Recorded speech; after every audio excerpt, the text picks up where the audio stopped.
مرحبا بكم مشاهدين لصوت الشعب. السلام عليكم بكل المقامات بتاعتكم. لناس المشاهدين في يوتيوب السلام عليكم، وناس المشاهدين في فيسبوك، وأيضا المستمعين في كلاب هاوس بمقامات بتاعتكم الكبيرة. مرحبا بكم كل الرفاق، وأتمنى أن تكونوا بخير. يعني ناس اللي تجيدوا قبل شوية وصبرتوا في الروم، وبرضو يعني بالذات اللي بيجوا في كلاب هاوس وبتقعدوا لزمن طويل جدا صابرين وبتستمعوا لنا، يعني whatever we are saying good or bad. So شكرا لكم. أنا بشكر كل واحد للزمن بتاعك اللي انت قاعد تديو إنك يعني تسمع لنا، تستمع للنقاشات بتاعتنا وللحوارات بتاعتنا في منصة بتاعت صوت الشعب. في الأول أنا داير أقدم تحية بتاعت نضال وصمود لشعب جنوب السودان، وبصفة خاصة بنخصص تحية لأهلنا في داخل المخيمات في جوبا، في ملكال، في واو، في بور، في بنتيو، والكل المتشردين في جميع أنحاء 10 ولايات بالإضافة ل3 إداريات. والتعزية برضو بنقدمه لكل زول فقط له زول، لأنه جنوب السودان ما قاعد يمر يوم ونحن ما فقدنا زول، يكون فقدنا زول بسبب آخر. التعزية والمغفرة، وطالما نحن لسه في دولة الحكومة ما قاعد توفر الأمن والاستقرار والحماية للمواطن بتاعتها، إذن المأساة والمعاناة ستكون مستمر. Second, let me remove the messenger from iPad I'm using. لأنه I know a lot of calls they are going to come in بعد شوية. We bring it back again لقدام بس 1 second. Okay, yep. فأتمنى أنتوا تكونوا بخير، وتحية النضال وصمود أنا داير أقدمه لكل المناضلين وكل سوار داخل أحراش جنوب السودان، حينما كانوا في كل المدن رافعين سلاح وبيحاربوا من أجل الحرية والعدالة والمساواة لشعب جنوب السودان المصابر. شبكة المسيح الآن القيامة على الأبواب. أنا واري ليش ده زول لك واري لك تشيله واري لك لا بليز. شبكة بتاعت كده الجيس كريس ده منه جيسس كرايست ده منه شكله في إدوارد شبكنا جيسس كرايست في فيسبوك ماله كمان. اوكي let me focus واري ما تعمل له أرجل. أتمنى الناس اللي قاعدين تشاهدوا فيسبوك تعملوا شير للايف فيديو. حقيقة حلقة بتاعنا بتاعت الليلة دايرين ناخد وقفة فكرية أو جدال فكري في فكرة بتاعت دكتور جون غارنغ ديموبيور.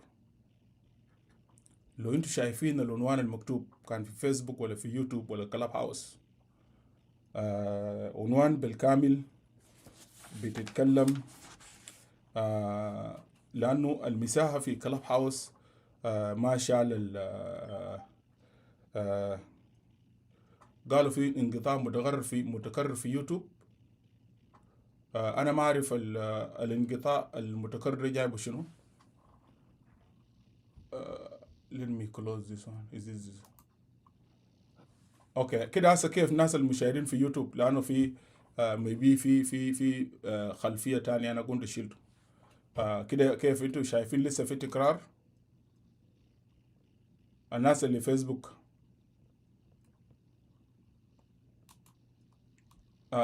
في تكرار ولا ما في؟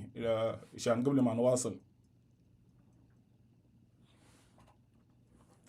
خلينا نجيب يس. ناس الفيسبوك انتوا في تكرار ولا كده كويس؟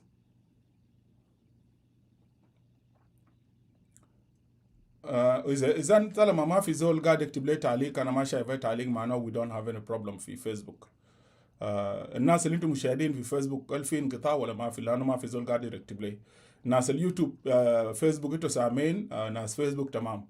اوكي يوتيوب، الناس اللي في يوتيوب الشبكه كيف معاكم قبل ما اوكي طب خلاص الناس يوتيوب ناتالي قال تمام، شكرا جزيلا ناتالي.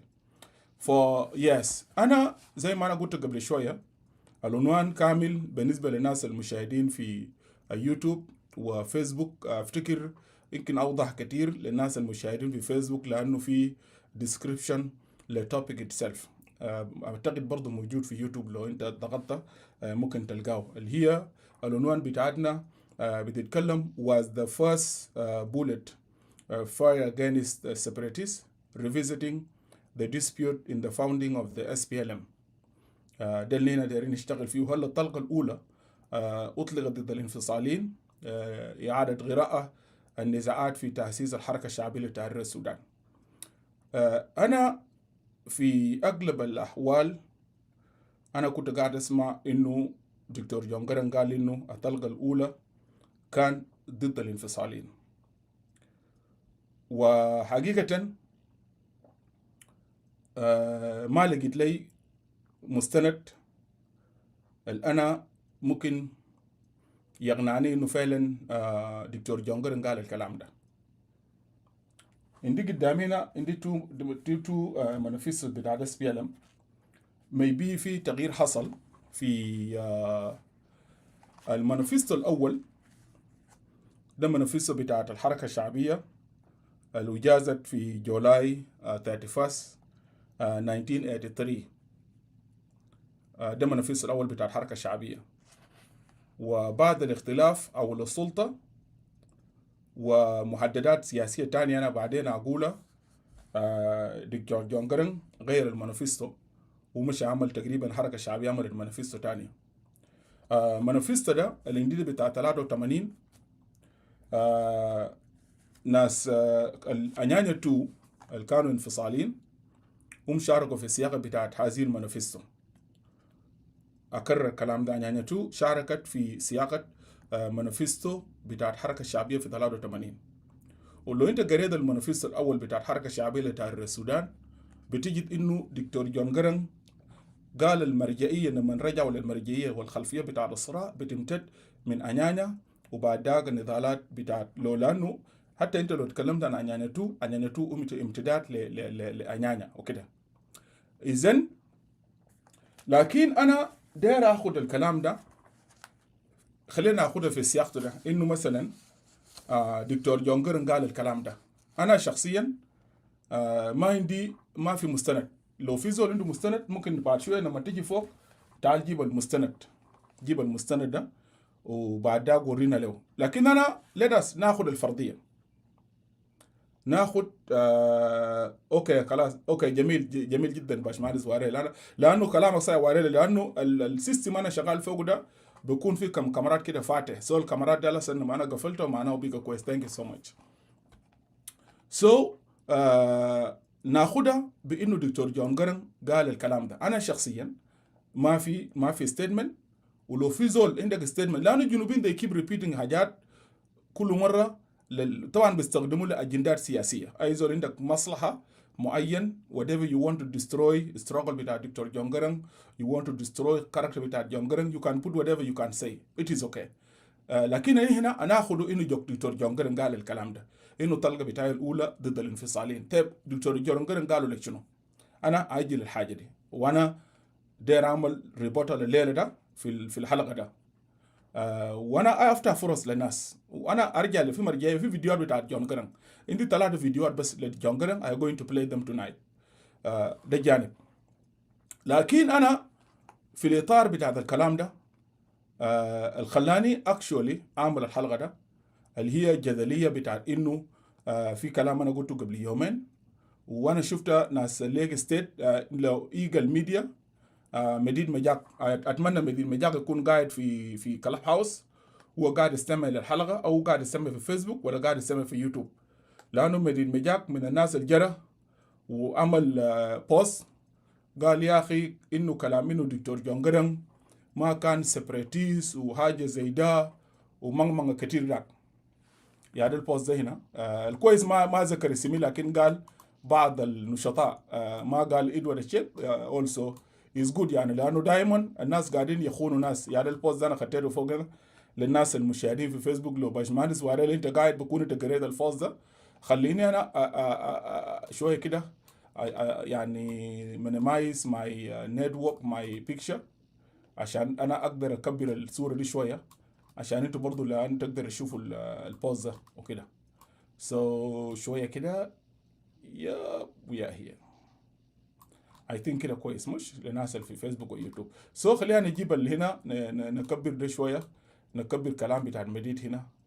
طبعا دايما لو انت اختلفت مع زول في حاجه، اول حاجه بوصفوا لك بيطلعوك تبقى خاين وزول عميل وكده.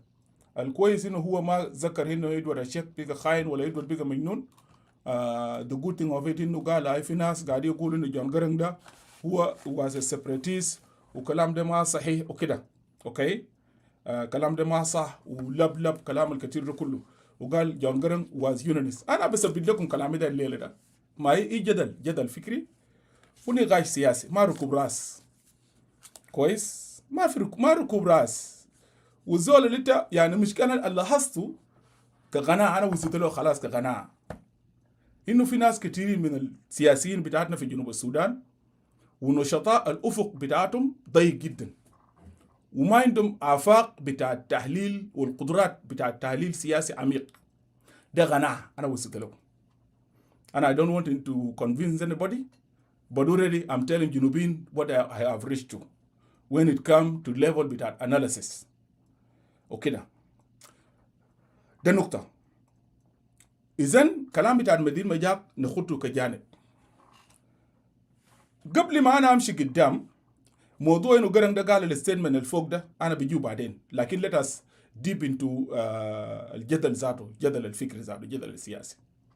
أول حاجة أنا داير أكد لكل زول قاعد يشير هذا اللايف فيديو إنه القائد دكتور جون قرن دي موبيور هو لم يكن مجرد قائد سياسي. أنا دايركم الليلة خليني أوريكم هو جون قرن. I had never met جون قرن، but لو كان قاعد أنا كنت قابلته. لو مشى وكان جا رجع جنوب أنا كنت قابلته، لكن للأسف أنا ما قابلت الدكتور جون قرن. لكن أنا استمعت له وقريت له، وأنا قريت للناس اللي كتبوا عنه بالذات واسق الخمر، وأيضا قريت للدكتور منصور خالد. ودكتور منصور خالد هو كان مستشار بتاع دكتور جون قرن دي موبيور. خلينا ندي الرجل حقه. أنا شخصيا أنا من الناس اللي بديك حقك، ولان لو أنا اختلفت معك حقك ده أنا ما بشيله منك خالص، لأنه ده حق أخلاقي وحق أدبي. أنا عارف إنه في ناس لما نناقشوا قضية بتاعت جون قرن في ناس قاعدين يناقشوا من منطلق بتاعت بيتنس، في ناس جواهم بيتنس، في ناس في زول بيكون عنده مشكلة شخصية، في زول عنده مشكلة قبلية، في زول عنده مشكلة بتاع ريجوناليزم، في زول عنده زاوية بتنطلق منه وبتناقش به أفكار بتاعت جون قرن. أنا ما منطلق من أي منطلق من المنطلقات أنا ذكرته خالص، لكن أنا منطلق من منطلق فكري ومنطلق بتاع سياقة بتاع جدلية بتاع التاريخ نفسه وإعادة سياق التاريخ في الشكل الصحيح بجدل. إحنا we are here to make an argument.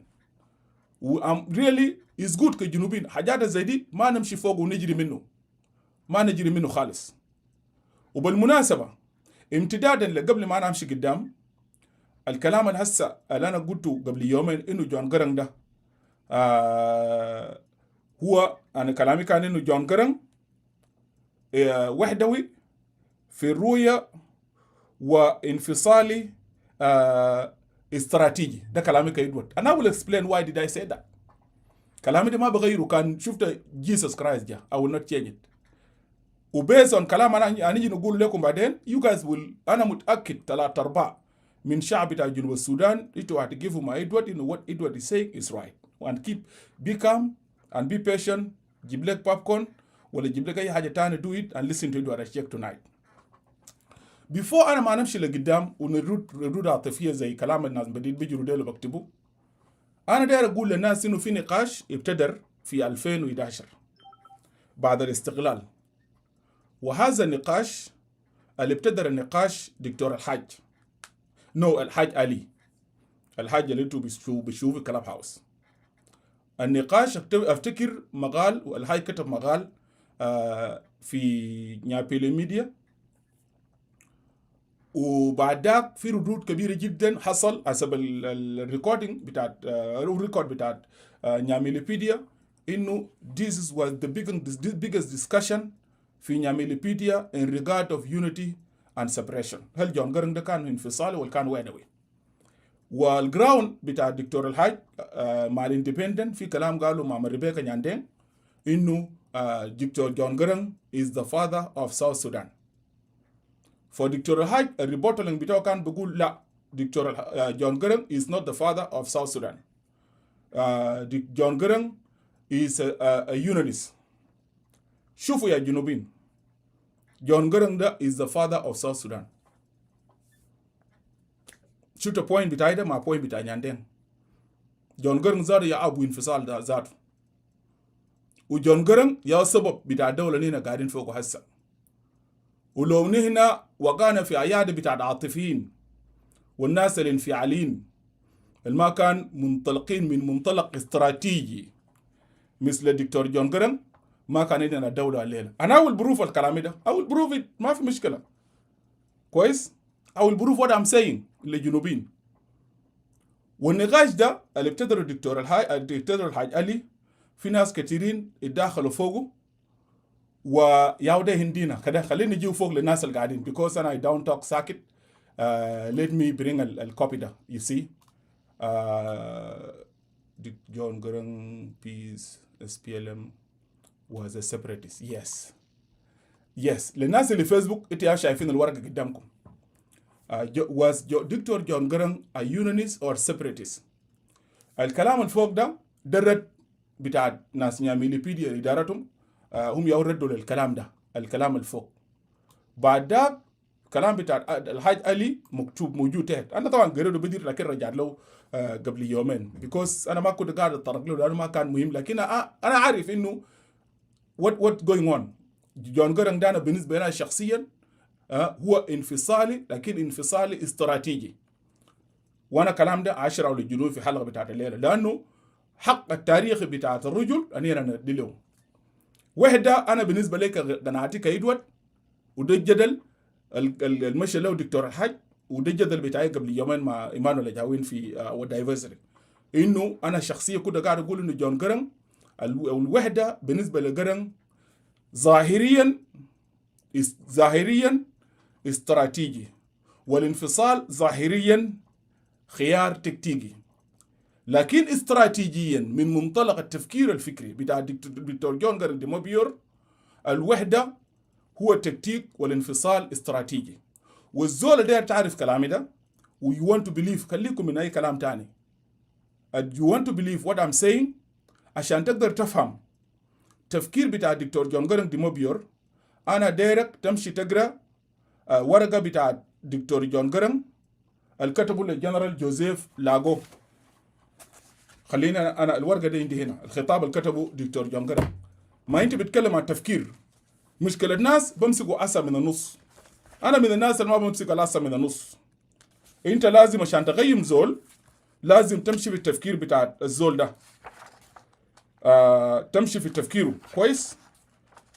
أنت داير تفهم جون جارنج إنه جون جارنج ده هو الجل جون جارنج ده قبل ما نجي للفيديوهات بتاع دكتور جون جارنج. لو أنت داير تفهم جون جارنج وتقدر تتكلم عنه كويس، أنت بتعرفه ده منو؟ لأنه زول أنت بتعرفه من شنو؟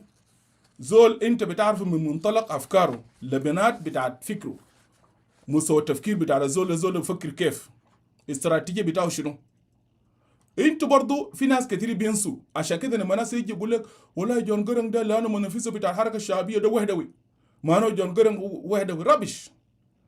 جون جارنج أنتوا نسيتوا إن جون جارنج ده هو عضو بتاع أنيانا.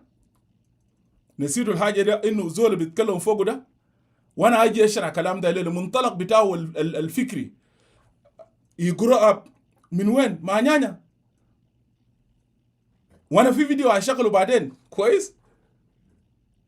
جون جارنج ما كان عضو بتاع نيانا، ونيانا خد بتاع نيانا كان شنو؟ خط بتاع دانيانا كان انفصال جنوب السودان.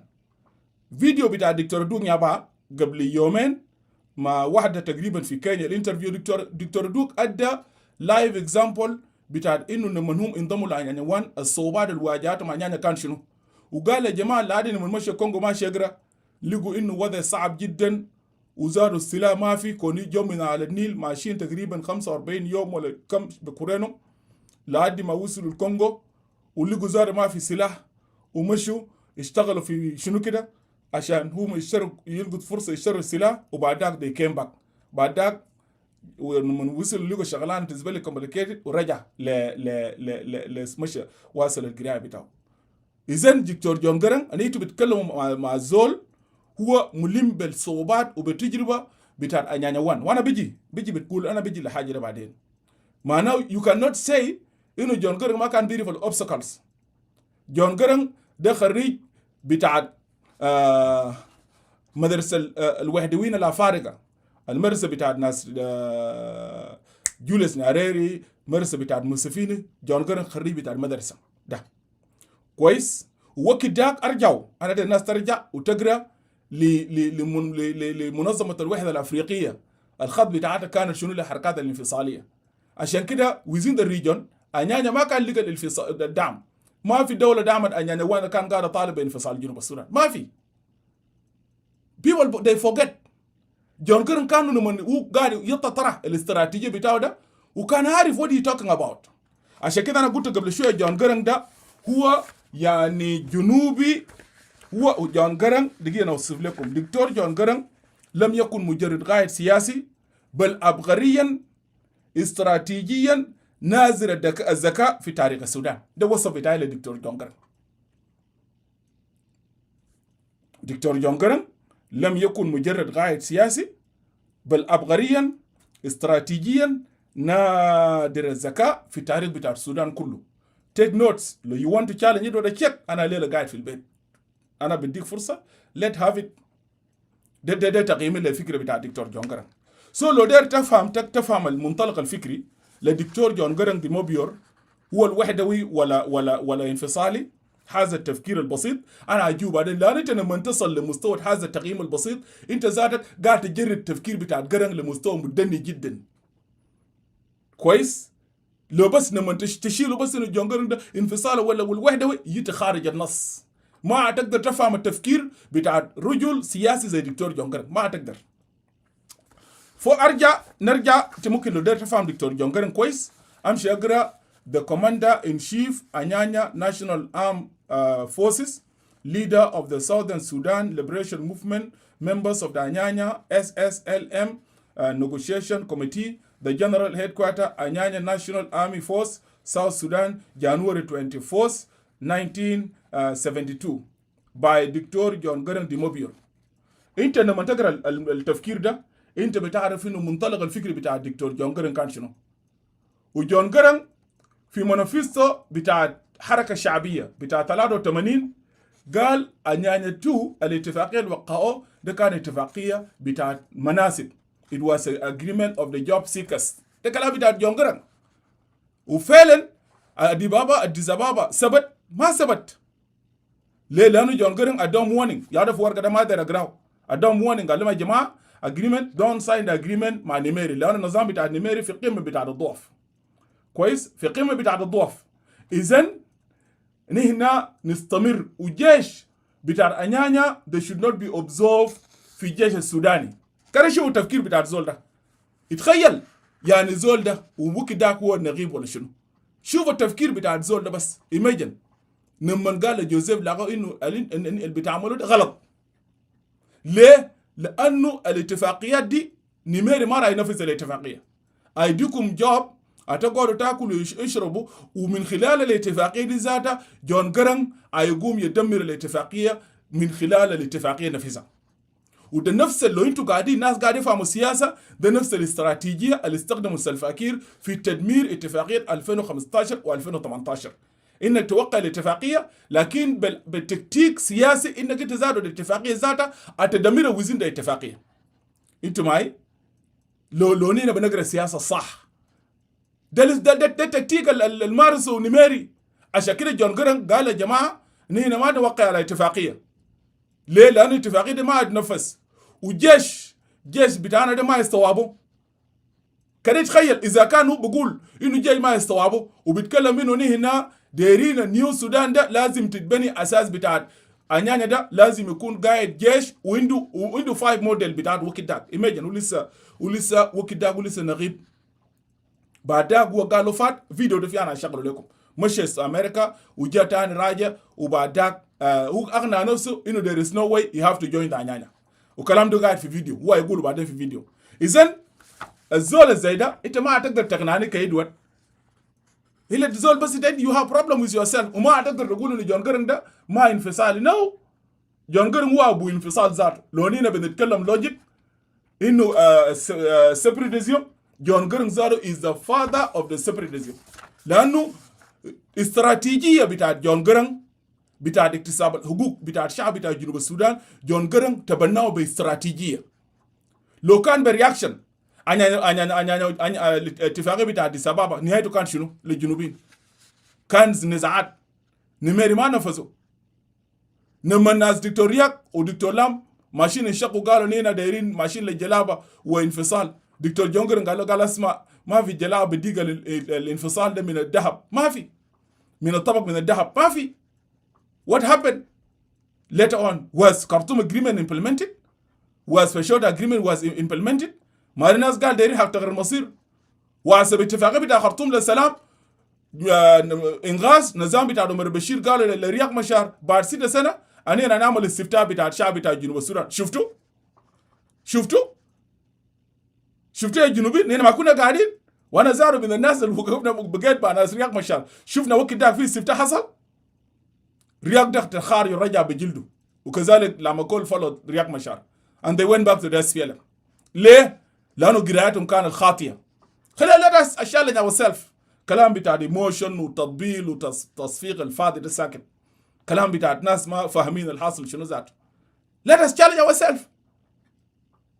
اذا وجا قرن قالوا بكشمو هتسمعوا بعد شويه. قرن ده he said it، ربنا والله لا يرحمك يا قرن، he said it. ليه مثلا هو كلام انا قلته وقاعد اقوله، قرن ده ليه قال انا ما قلت انفصال؟ قالوا بكشمو في فيديو، انا بشغل لكم فيديو كثير منكم احتمال ما لقيتوا فيديو ده. I'm going to play it بعد شويه before I jump into that.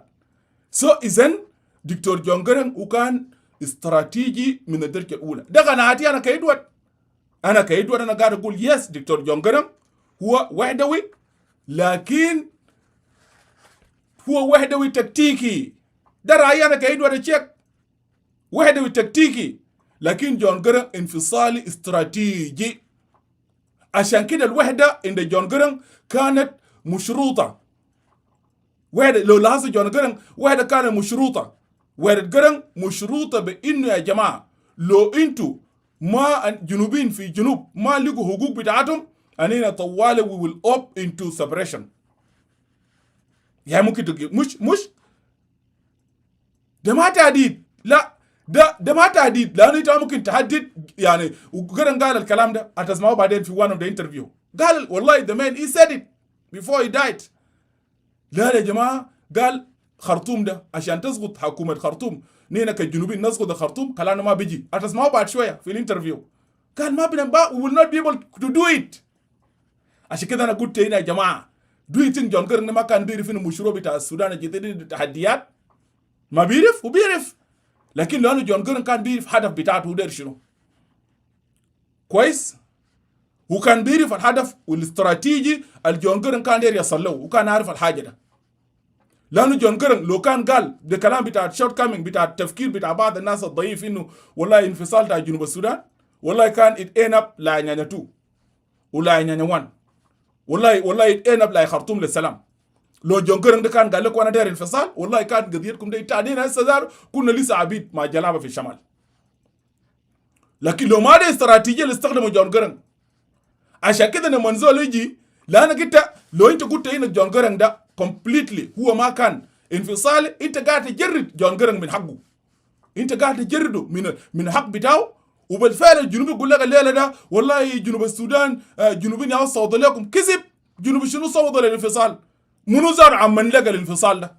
ما انفصال ده تم تعمينه تم تعميله من خلال استراتيجية عميقة جدا.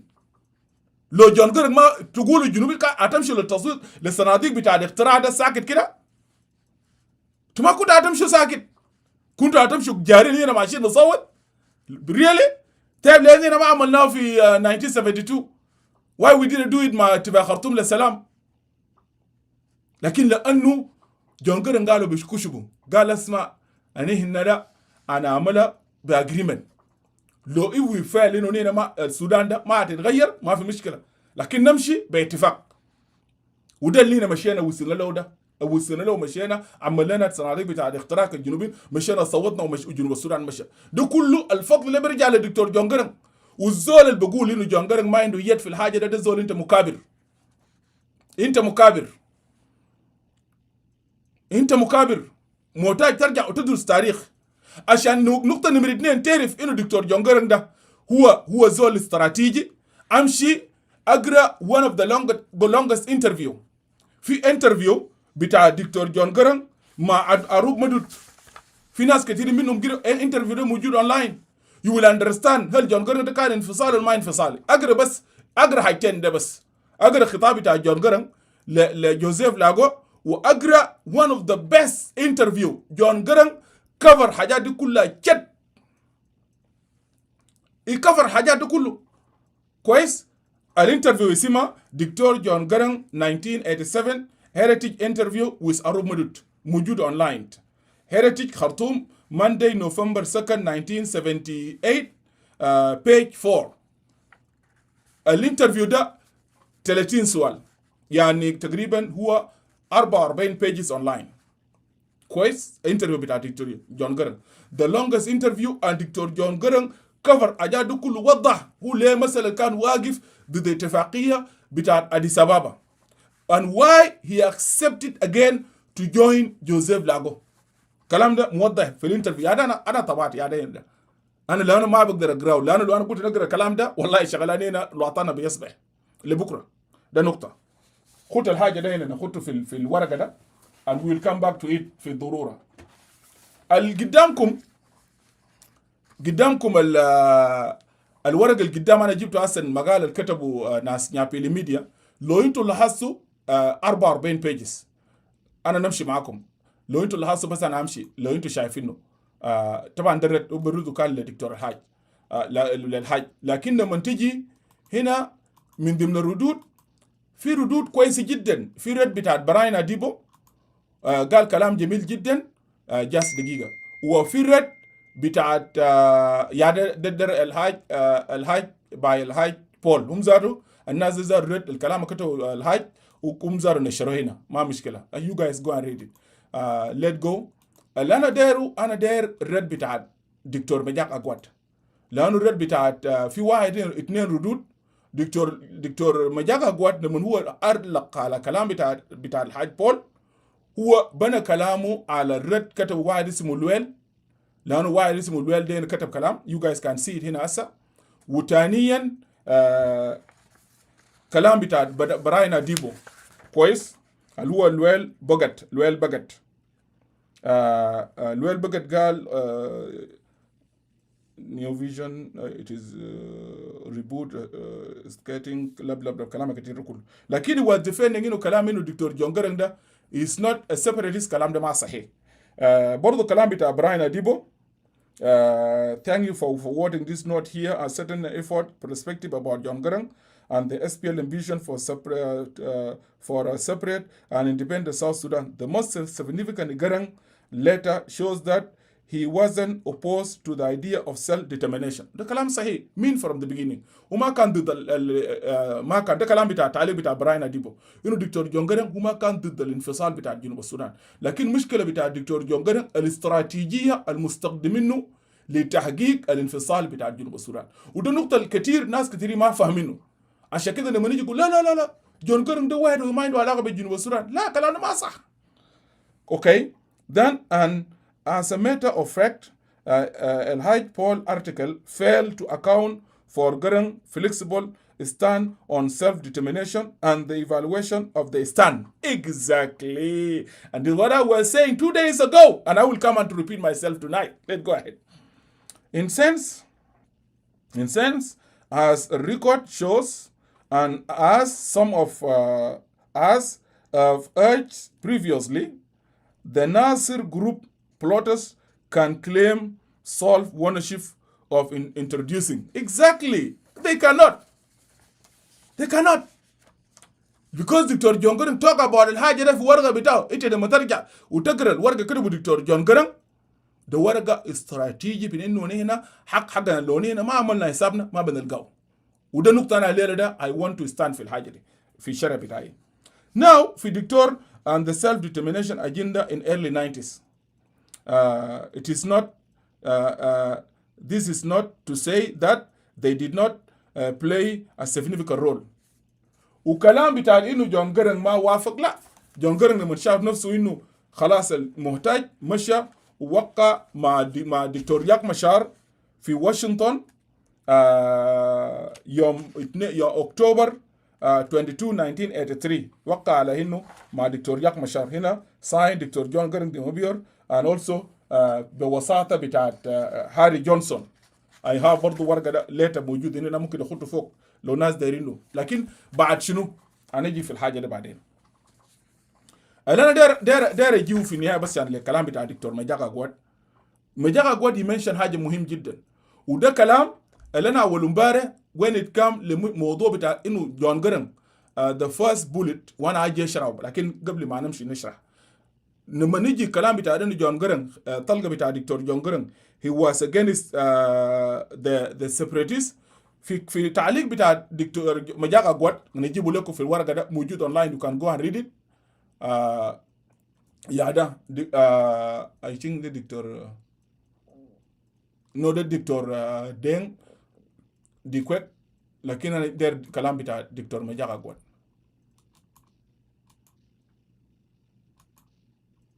يس يا ده كلام بتاع دكتور مجاغا جواد انتوا شايفينه قدامكم ده. انا ده كله كلام بتاع مجاغا جواد ممكن تقراه، لكن انا اللي انا ام فيري انترستد في نقطه واحده في حاجه كده في نص الكلام بتاع دكتور مجاغا جواد. قال شنو؟ I want to quote this. Dr. Riek Machar and Dr. Lamakol have, however, stayed in the SPLM for almost a decade before the split. كويس؟ ده كلام بتاع مجاغا جواد. ودكتور لاmakol قاعد ودكتور رياك مشار لسه قاعدين، ونحن بنتكلم عن ناس شهود بتاع التاريخ. ودكتور مجاغا جواد بكون قاعد في جوبا، انا متاكد is watching this live video right now. Okay. Akwadathem and Samuel Guy even took a part in the formation of the SPLM in July 1983. وده كلام أنا I will support it بكلام هنا كتاب هنا اللي هو كتاب it was written by Modombuawa Henrik. تقريبا الزول ده is an South African، لكن is depending كلام بتاع جيمس هوسماي and then أبود كوال، لأنه دين أبود كوال وجيمس هوس مشوا ساوث افريكا وعملوا ماجستير، لكن في حاجه هنا we'll come to it بعد شويه. انا just I want to refute انه كلام انه دكتور جون جرانج لو انه جون جرانج اول طلقه كان ضد الانفصاليين، انا شخصيا كده انا ضد الحاجه دي. ليه؟ اذا كانت الطلقه الاولى ضد الانفصاليين في 83 كويس، انتوا هتقولوا شنو؟ للطلقه الاولى في بور وجون جرانج في فيديو هيجي يتكلم الطلقه ضربه ناس قربينه نمن جلابه وشاكله مع جلابه.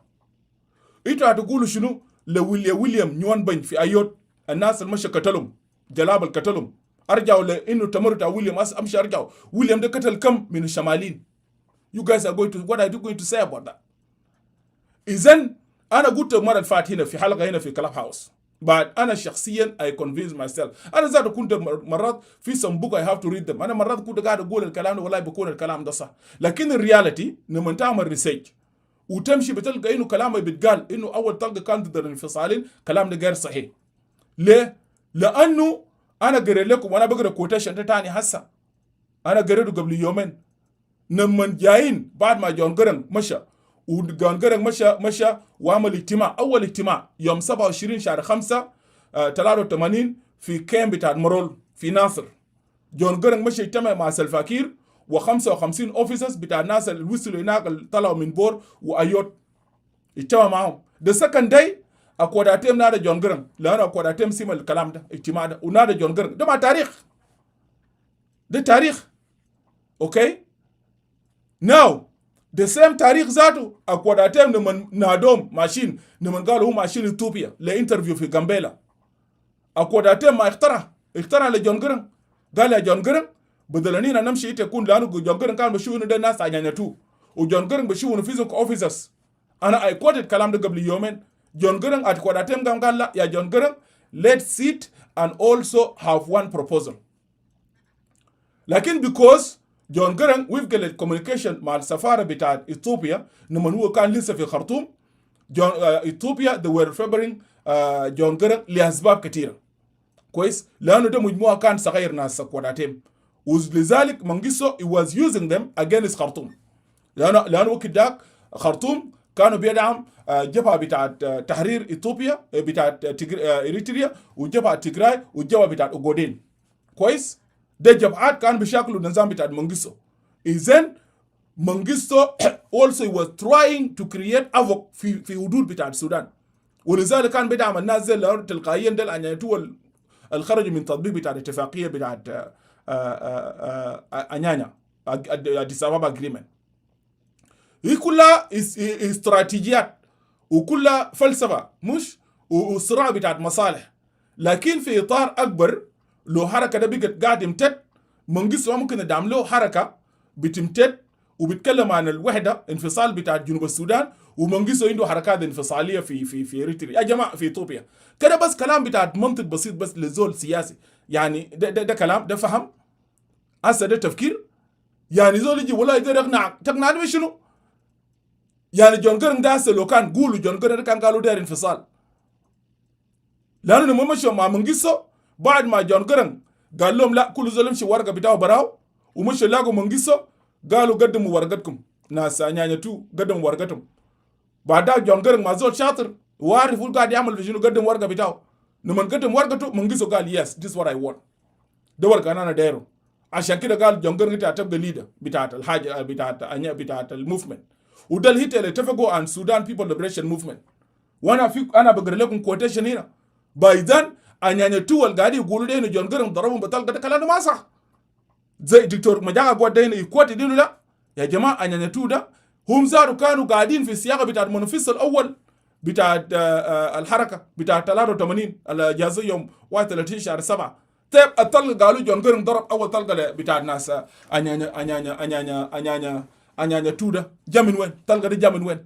ده خلاف برز لاحقا بعد الخلاف مع الناس انيانيا تو في موضوع بتاع ليدرشيب وانا بقرا كوتيشن هنا بعد شويه بعد الخلاف بتاع ليدرشيب في قياده ده اللي جاب الخلاف بعد ذاك حصل خلاف شكل بين SPLM وفي ناس هنا let us correct the history we should not يعني convince ourselves with wrong information وكاذيب ساكت مش ده هنا بعدين ما في حاجه عشان كده I'm disagreeing with اي كلام من الدكتور جون جرن طلقه دكان ضد الانفصاليين كلمه انه لاحقا لما جرن قال طلقتي انا ضربته ضد الانفصاليين because John Garang he want to sell his ideas and he want to sell himself to Sudanese to Sudanese and to the region عشان for him to get support يلقى التعيد من السودانيين عشان كده قال يا جماعه for him to convince Sudanese والناس they want to support the SPLM ما يقدر لو قال الكلام ده I'm not sure انا ما لقيت الحاجه لكن لو قال جرن قال الحاجه مثلا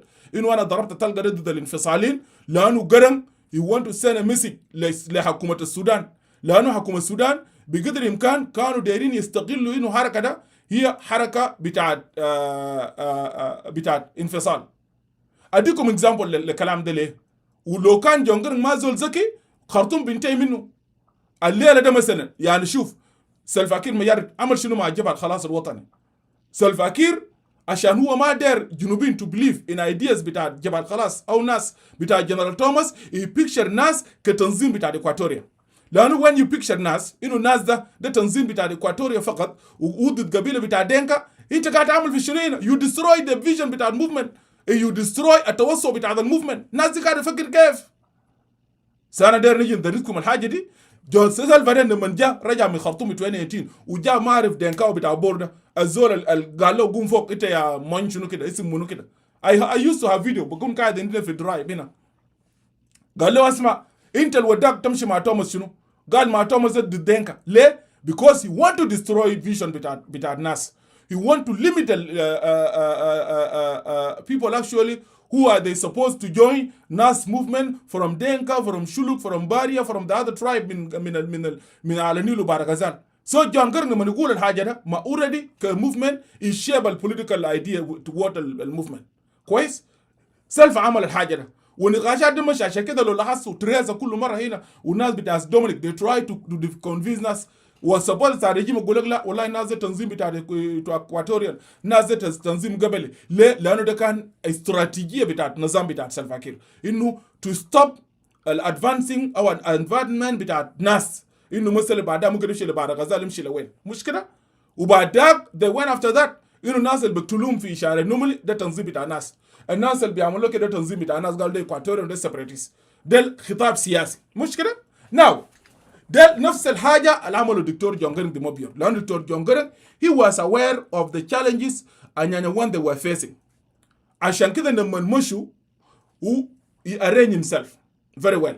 طيب كلام بتاع مجاك أقوات هنا قام نواصل في كلام بتاع مجاك أقوات دكتور مجاك دكتور مجاك قال هنا قال in July قال أقواتاتهم and Samuel Gaitut even took part of in the formation of the SPLM in July 1983 and including the drafting of the first manifesto. طيب عشان كده انا قاعد اقول لكم انه قصه بتاعت الكذب بتاعت انه الخلاف كان خلاف بتاع الانفصال وبتاع الوحده ده كلام ما صح كويس كلام ما صح لانه ده اصلا ما كان الجوهر بتاع الخلاف.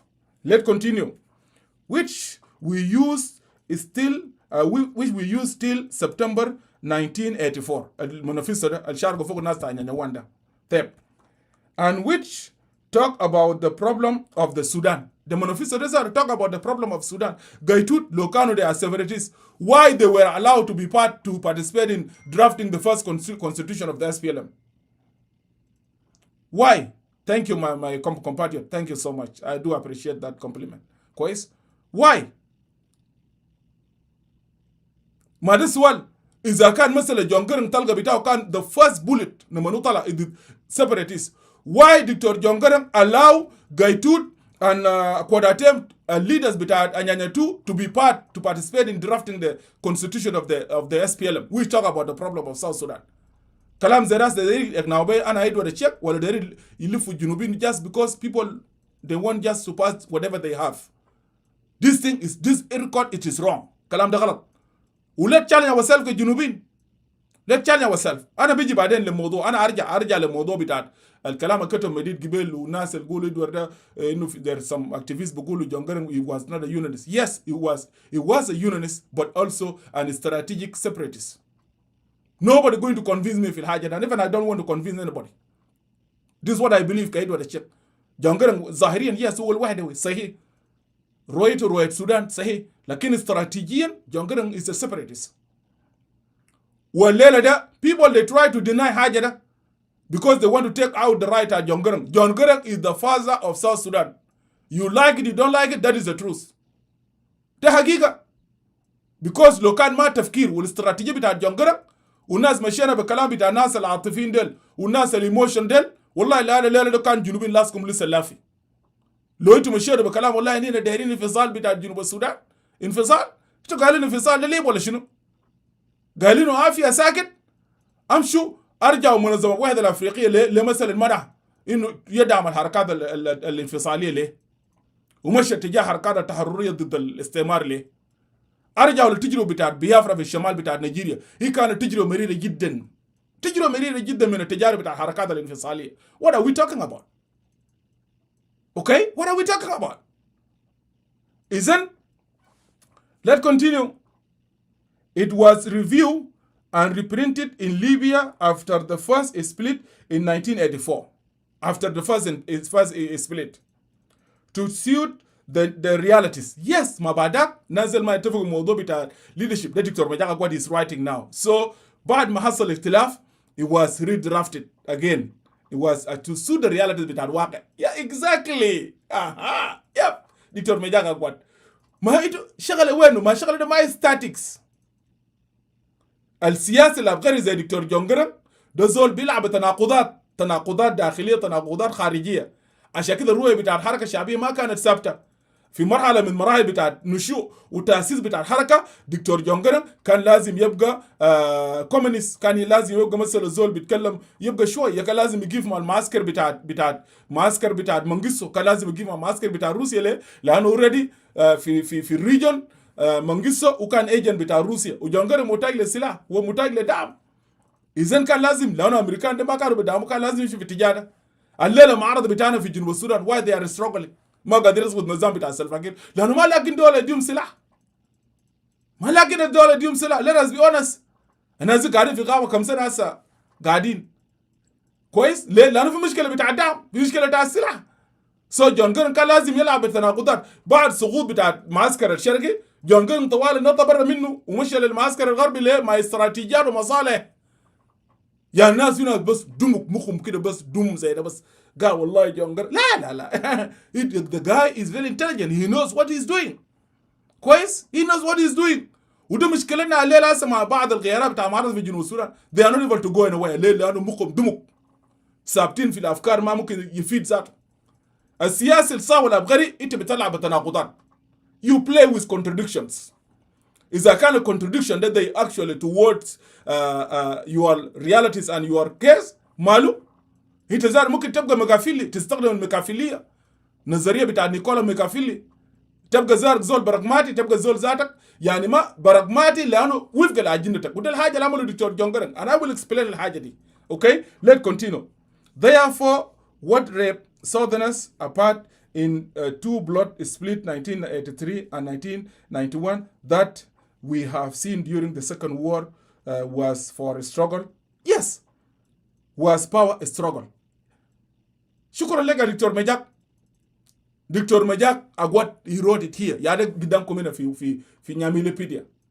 قال what ripped South Sudanese apart the first war. اسمعوا كلام ده كويس. 1983 and the war of 1991 it was power struggle. And I do agree with دكتور مجاك 100%. معارضات بتاعتنا ليه ما قادرين يتفقوا؟ اسال نفسكم ليه المعارضات دي ما قادرين يكونوا one leader؟ ليه؟ ما جنوبي ما يقوشوا عليكم because of power struggle. كل زول ده يبقى رئيس. عشان كده we've been here now for 8 years. Opposition they are not able to come with one movement. لانه كل زول انا بين يبقى جاك. كلام زي ده مثلا الناس صوت الشعب ده something will نينا مثلا نينا نخجل نقول الحاجه ده؟ No. Because this is the truth. جنوبين غشام قاعد يخش في جنوبين ساكت والله قضيه وكذب. What happened in 83 it was power struggle. And I put it correctly 2 days ago. Now دكتور مجاك what put it correctly. إنه الحصل في الحرب بتاع 1983 ده كان power struggle بين القيادات بتاع نيانيتو و SPLM. والحصل في 91 ده كان power struggle. وزاد السيبراتيزم اللي انتوا قلتم ديل يعني ايميجن. شوف عشان كده انا مرات انا شخصيا التعامل بالعواطف ما بينفع.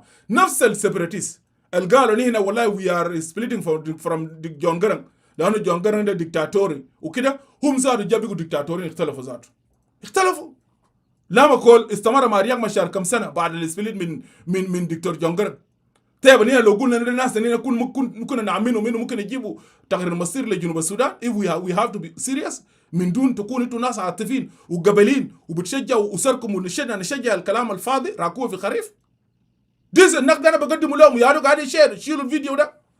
السبليت بتاع واحد تزين لو قلنا ناخد ديل دايرين تغيير بتاع مصير جنوب السودان كان هيجيبوا تغيير المصير. انت هتجيبوا تغيير المصير كيف اذا انت ما قادرين تقعدوا تكونوا وان ليدر؟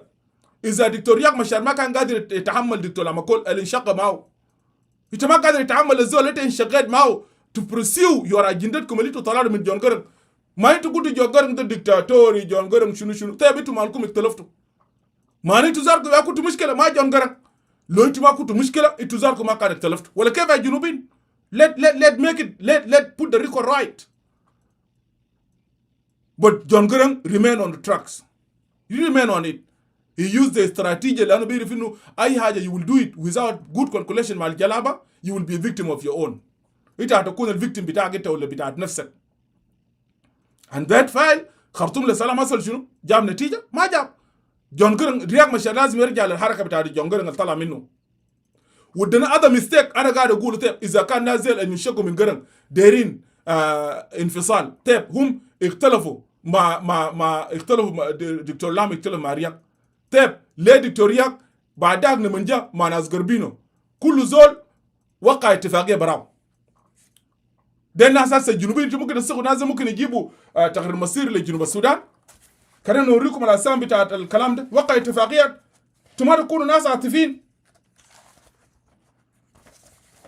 وقع كل زول مشى قال والله اسمع لانه كلهم ما كان عندهم هدف واحد هدفه ما كان واحد عشان كده كل زول مشى جروا قال لا شوفنا من وقع اتفاق خرطوم هم طلعوا جروب واحد وقالوا دكتور جونجرن ده زول شمولي وزول ديكتاتوري وطلعتوا منه وجيتوا وبعدها حصل شنو هم زاد اختلفوا they suppose اذا كان رياض مشار ياو رئيس مفروض لما كل يكون نائب بتاعه for good they have to remain together and to pursue agenda بتاعتهم ويمشوا للجلابه ذاته هم واحد دكتور لما كل زيل ومشى قاعد في المنطقه بتاعت فشوده وانا كريالتي دكتور لام قاعد في جوبا دكتور لام الليل دكتور لام موجود في جوبا امشي اساله بكون قاعد اسمع فيديو بتاعي ده لو ما مك نمن خرطوم اجبروا انه لو لام ما مشى وقع على اتفاقيه اننا نضرب مملكه بتاعت فشوده وبكون ده مشى اغنى دكتور لام كل دكتور لام كل لازم يتنازل عن مبادئ بتاعه لام ما كان مش خرطوم يا جماعه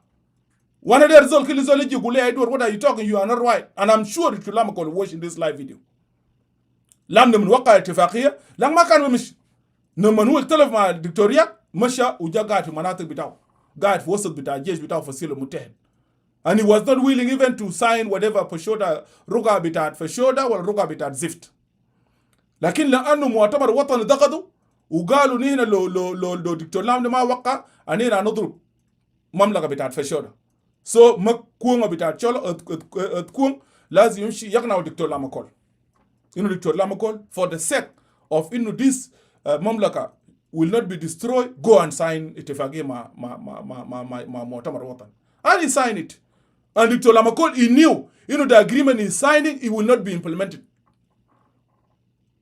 he knew الحاجه ده كويس ده اتفاقيه بتاعت مناسب زي ما ذكروا الدكتور جونجرن at the end they went back to the movement to the SPLM كويس عشان كده يعني مثلا شوف هنا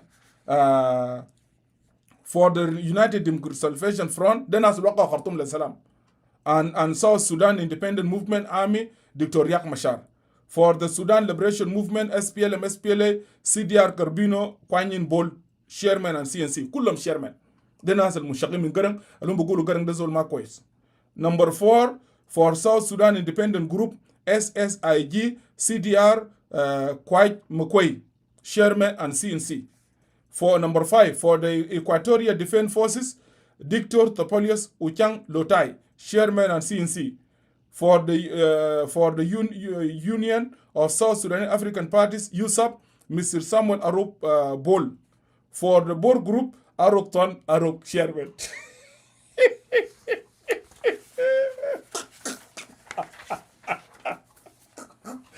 Allah ya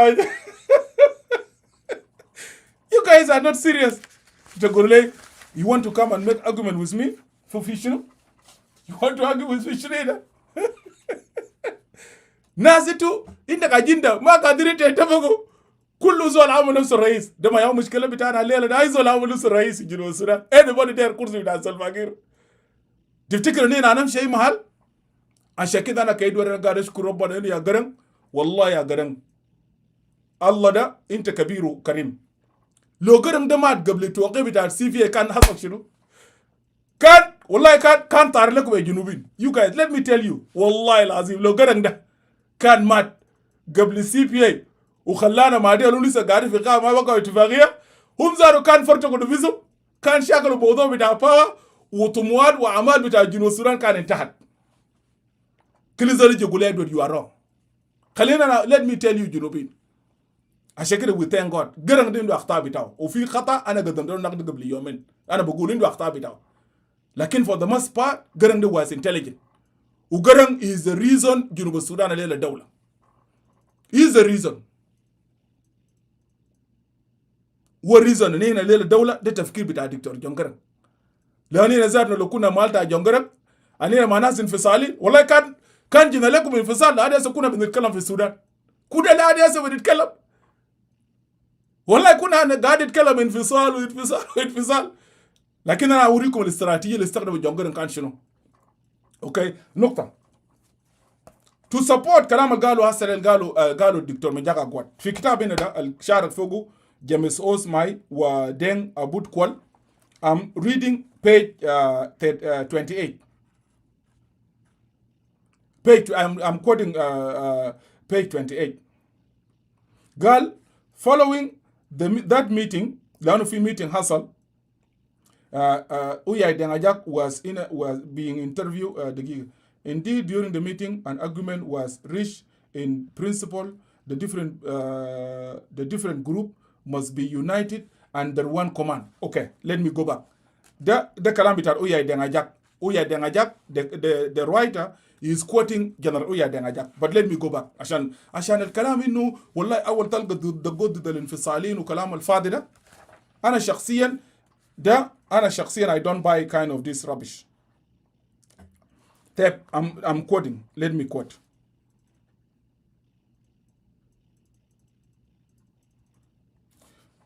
شوف نمنو ماشين. The writer he quote كلام بتاعت ستيفن دول شول. كلام he quote كلام بتاعت ستيفن في interview لستيفن واحد اسمه ستيفن دول شول on 9 December 2025 and Shagai Atem on 18 December 2025. What did they say? At the juncture, Atem suggested that they should select a group leader to lead them during that mission. The Manungalo machine le Ethiopia. Quais? Machine le Ethiopia. Let me go back even before kalam bitat Shagai Atem. Ashana der no waka haja fi ras bitat nas. Inu idea bitat inu talqa kan didal infisalin و rubbish the guluda.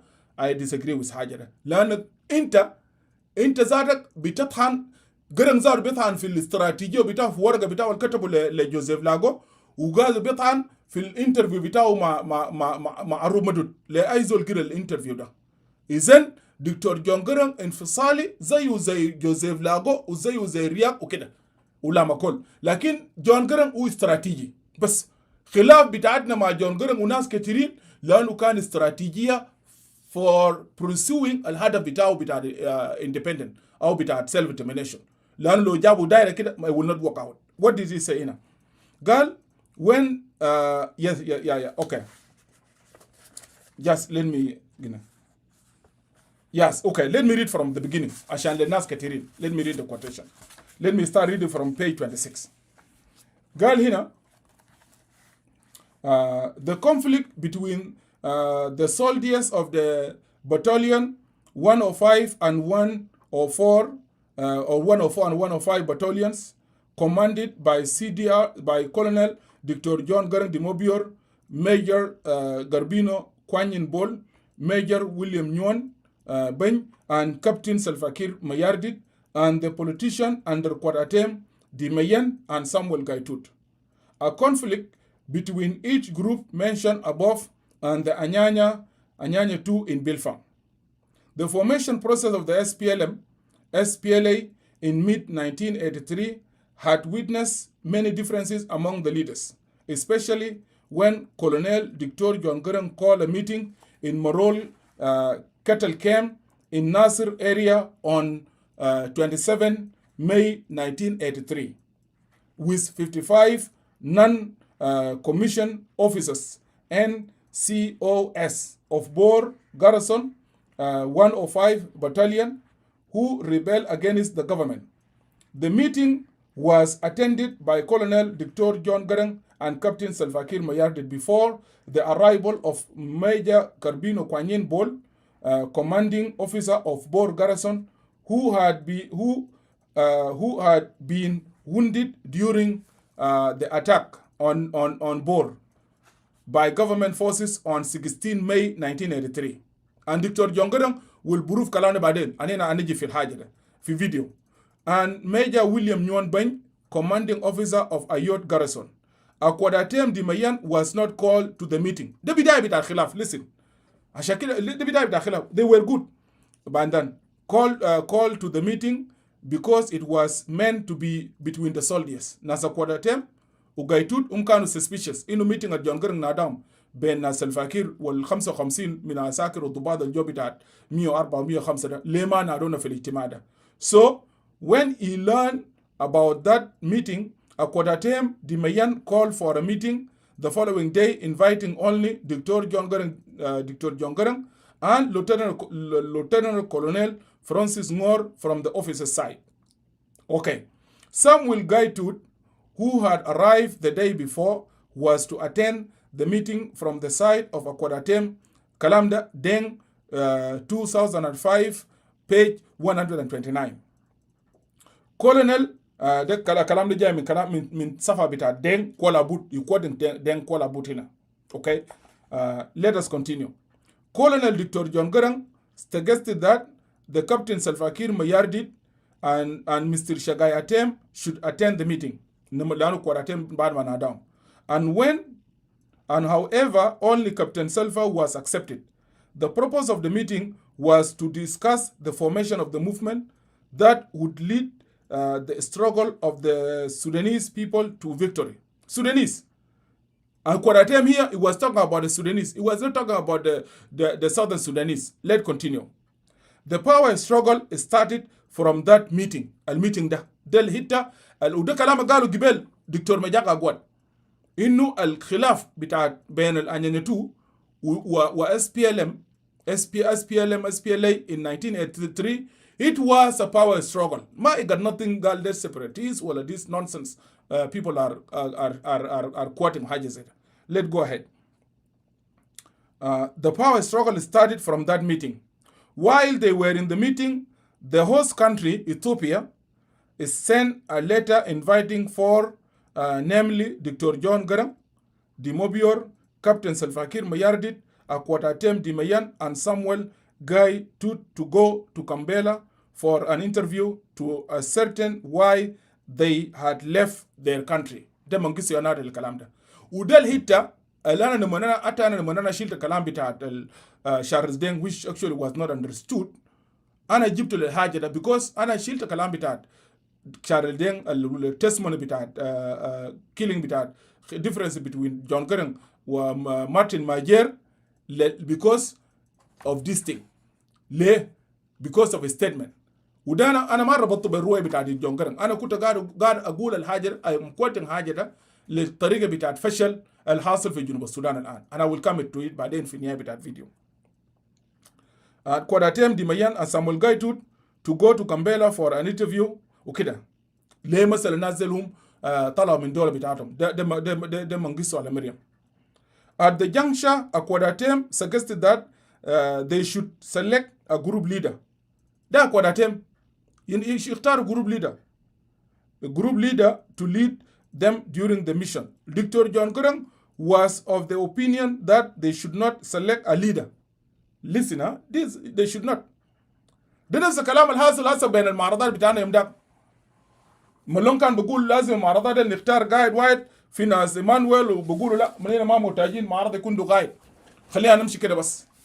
كل زول يمثل نفسه كده. نمشي كده بس من دون يكون الرئيس. لا هسه المشكله ده وين؟ Let's continue. كله power struggle nothing more. وهنا في صوت الشعب هنا بنقول الحاجه ده. ونقول الحاجه ده. حتى ولو ريال SPLM زادوا فصلوني ما مشكله. You see, because I'm speaking my opinion.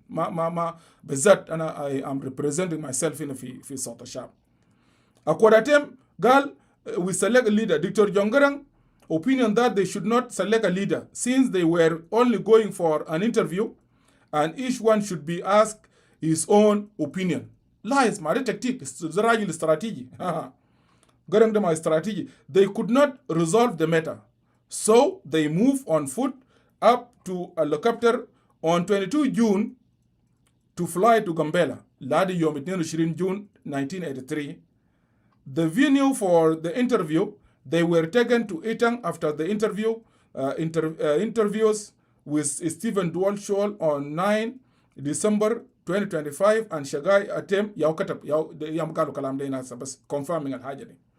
While in Itang, a meeting was called toward the end of June by the leaders of the different groups that include Anyanya 2 of Bilfam, Pekedi forces for Gadjit, which and also United Southern Sudan Liberation Movement, USSLM of Akwadatem, and Samuel Gaitut, okay, and the force led by Dr. John Garang. Shufu hina, the forces.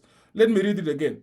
While in Itang, a meeting was called towards the end of June by the leaders of different groups. That included Anyanya 2 of Bilfam, Pekedi forces of Gadjik, which the United Southern Sudan Liberation Movement, USSLM of Kwadatem, and Samuel Gaitut, and the forces led by Dr. John Garang. The purpose was to unite these forces under one command to wage a protected war against. This is the real issue here. To wage a protected war against the regime in Khartoum. Indeed, during that meeting, an agreement was reached in principle that the different groups must be united under one command, although they avoided discussing the leadership. Lies هنا the differences. They avoided. They agree إنه يكونوا ترقاعد واحد. لكن اللي هيجي بعدين إنه منو going to be leader. Although they avoided discussing the leadership question and the name of the proposed movement in pursuance of the plan to unite the factions into a solid movement. Dr. John went to Bilfam in July 1983 to discuss the matter at the meeting with all the factions that had met in Itang.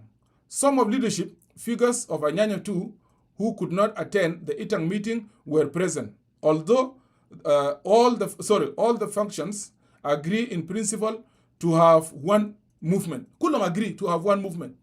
معناه كلام بتاع separation وكلام الفرق بيقولوا له كل هذا people exaggeration ساكت لأجندتهم النفسية ولا السياسية. Okay,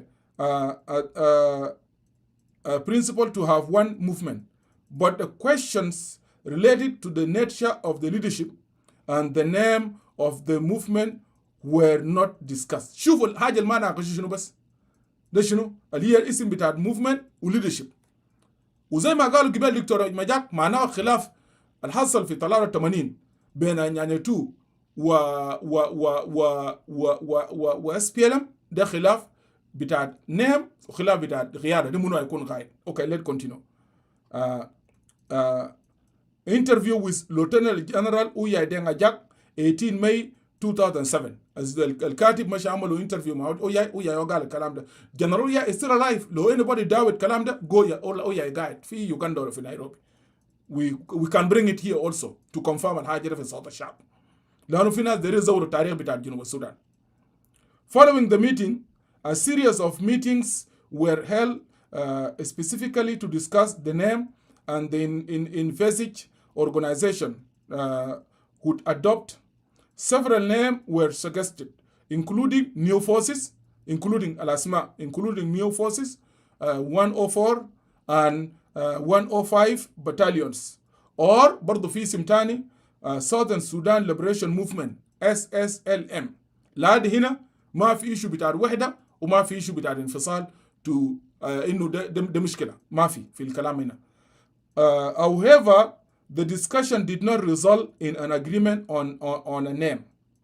Meanwhile, the Ethiopian خلوا كلامكم هنا ده اللي دخل فوق Ethiopia. Meanwhile, the Ethiopian government invited Dr. John Garang. هنا ده الهيت اللي بدأ فوق floating. وفي مقال أنا قريته امبارح في أونلاين كانوا كتبوا الحاج فول هو قاعد يقول إنه دكتور جون جرانغ was imposed by Ethiopian government. Correct.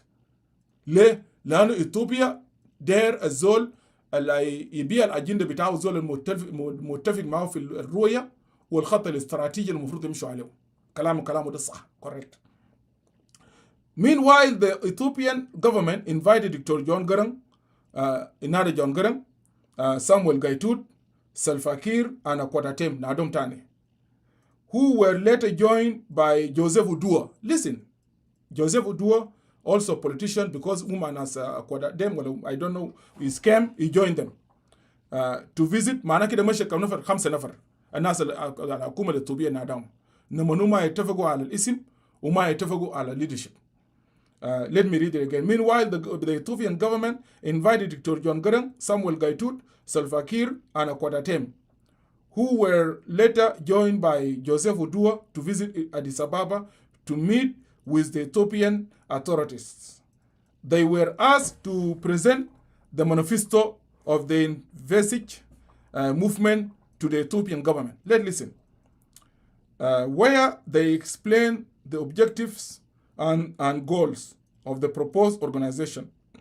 Upon the return, here there is no mention of disagreement when they were presenting the vision and the objective of the movement to Mengistu. Maybe في كلام الجبال الكلام الكثير ناس بيقولوا it was not written, but maybe في سؤال تاني عنده معلومة تانية ممكن يجي يقوله بعدين.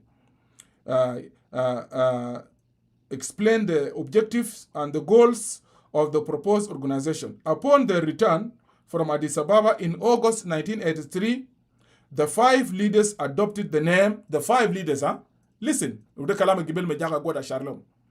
5 leaders, كلهم أنا ما أعرف إثيوبيا قال لهم شنو, but already whom they agree كلهم ال5, which is Akwadatem, Samuel Gaitut, and also John Garang, and Salva Kiir, and Uncle Joseph Udua. كلهم يتفقوا.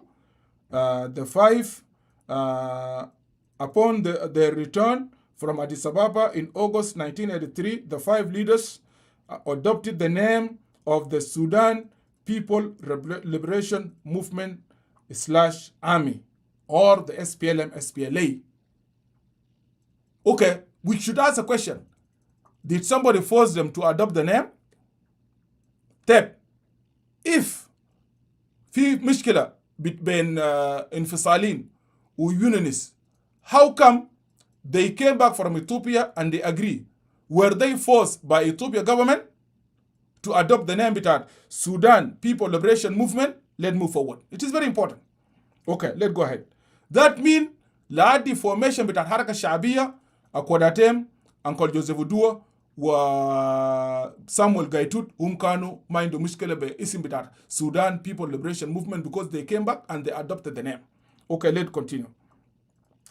As the official name of the new organization, after briefing the different forces, they assembled in Etang about their visit to Addis Ababa, where the leaders started consultation regarding the leadership of the SPLM. Now, إذن المشكلة بتاعت الحركة الشعبية it was the problem of leadership. ما في كلام الفاضي بتلقى كان ضد السيبراتيز ولا this rubbish جنوبين they believe in it. ما في كلام زي ده. The record, we are talking about the record. لأنه جون جرنج صار he was a separatist. لو جون جرنج ما كان unionist, why did he join the Anyanya one? Why did he wrote a letter to Joseph Lago? He was concerned. John Garang can did the mushkila. John Garang was a real separatist. The kind of point betai Garang was real separatist. Why did John Garang join Anyanya 2, Anyanya 1? Le masala. Ma ukan unionist. Ma yego yasbur ladi yasis harakatu bita unionist. Lanu kanu uder al-haja al-mumkin yasal lehaq bita shab bita Junub Sudan. Let's continue this reading. Very interesting mushkila. It's getting even interesting for me too. Okay, and I have read this kitab كم يوم ورا, but really very interesting. قال from يلا هنا المشكلة وين؟ هنا كلهم ال5 سلفا كير أكواداتيم جايتوت دكتور جون جرنج وجوزيف ودوا لما رجعوا من إثيوبيا كلهم يتفقوا باسم بتاعت الحركة الشعبية بتاع السودان. لكن اللي كان باقي شنو؟ اللي كان باقي ده leadership. والقالوا دكتور مجاك يعني ورقة قدامكم ده يا أجيب المشكلة بتاعت انقسام الحصل. Okay, let's go ahead. From Samuel Gaitut perspective, the origins of disagreement between his group and that of Dr. John Garang and Captain Kiir emanated from the dispute over the formation of leadership. Yes, that is a problem with our Junubi. Even still today, we're having a problem with our leadership. جنوب السودان دخل في الحرب 2013 because of the issue بتاع leadership. كل زول قال انا ربقى رئيس انا ربقى رئيس. الفقير قال اوكي شبيك لبيك بين يدينكم، والله السلطه دي كان الا تشيلوها على جثتي.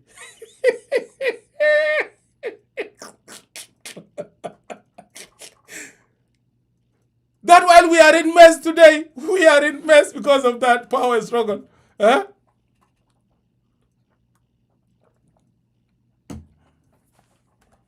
والله سلفاكير قال اسمع يا جماعه، قالوا اسمع سلفاكير فشل بتاع الدوله. قال طيب انا لو فشلت انا فشلت براي. انتوا زاركم اكلتوا بلد معي سوا و4 بليون دولار قريب بتاع الجنوب ده هنا قسمناه بيناتنا 75 خيارات بتاع الحركه الشعبيه من الحراميه واللصوص. عندما يختلف اللسان في الاكل بتظهر الحقيقه. قالوا القرود ده قصه انا ما اعرف دانيال دينج ياهو somebody explain السيتويشن بتاع جنوب السودان بالقرود. قالوا القرود ده كان مشى ساكت يختلفوا ما بيناتهم بيخربوا زرع. لو في زراعه ده زي الفيل، انت لو مشيت قتلت الجنافيل ولا انت شيلت الجنافيل، قال الفيل ده شفته بيجوا وبيخربوا لك الزراعه. كلام ده انا شنو منطقتي في داك ديار. يعني مره كده مسكوا الجنافيل في الافيال ده جو بالليل والزراعه كله جت خربوا الزراعه ده كله خربوه وكده. ده الافيال قصه بتاع القرود ده قصه غيرها بتاع الحركه الشعبيه. اختلفوا في 2013 قتلوا الجنوبيين. لو هم اختلفوا ما بيناتهم بياكلوا جنوب السودان. زي اختلفوا اتفقوا في 2015 اتفقوا 2018 في حكومه خياليه ما حصل في التاريخ بتاع البشريه. ما اعرف 44 وزير اتحادي 550 عضو بتاع برلمان بتاع الصين الكمبليون ده ما وصل النمبر بتاع البرلمان بتاع جنوب السودان. امريكا عندنا كم نسمه، كم مليون كده نسمه. يعني امريكا ده برلمان بتاع الجنوب ما وصل له. بلد كله ناس، بلد لسه ناس ماشيين جعانين، ناس عرايه وكده، ما في مستشفيات ما في الشوارع، لكن لانه نخب امتيازيه جنوبي. we have to know this. انا قاعد اقول كلامي ده هسه فور ذا ريكورد للتاريخ انه مشكلتنا في جنوب السودان الجنوبيين ده مشكله بتاع باور ستراجل. يا قاعد يقتل الجنوبيين ويا قاعد يقتل المواطنين. ده يا جاب الخلاف في SPLM في 93 القتلوا بعضهم. دان جون جرانج قال لي claim انه he killed the separatists because of they calling for separation. So let me ask a stupid question in his grave. How did you agree with them to name the Sudan People Liberation Movement if you disagree with them from the beginning? I hope, Dr. Garang, you got my question. I know you are listening to my discussion right now. But what I'm sure of, you will not answer my question. Mushkila? Unless somebody have to come and answer on behalf of John Garang. But I could see him, he is willing to answer the question, but he is not able to answer the question. You see? ممكن يجاوب على السؤال ده. لو انت مثلا انت قلت انت قتلت الناس because of disagreement of their separatists. طيب انت اختلفت معهم كيف؟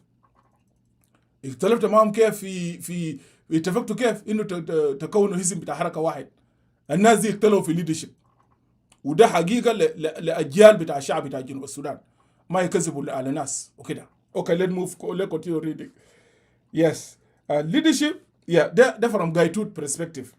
Gaitut group proposed that يلا let's go to the detail.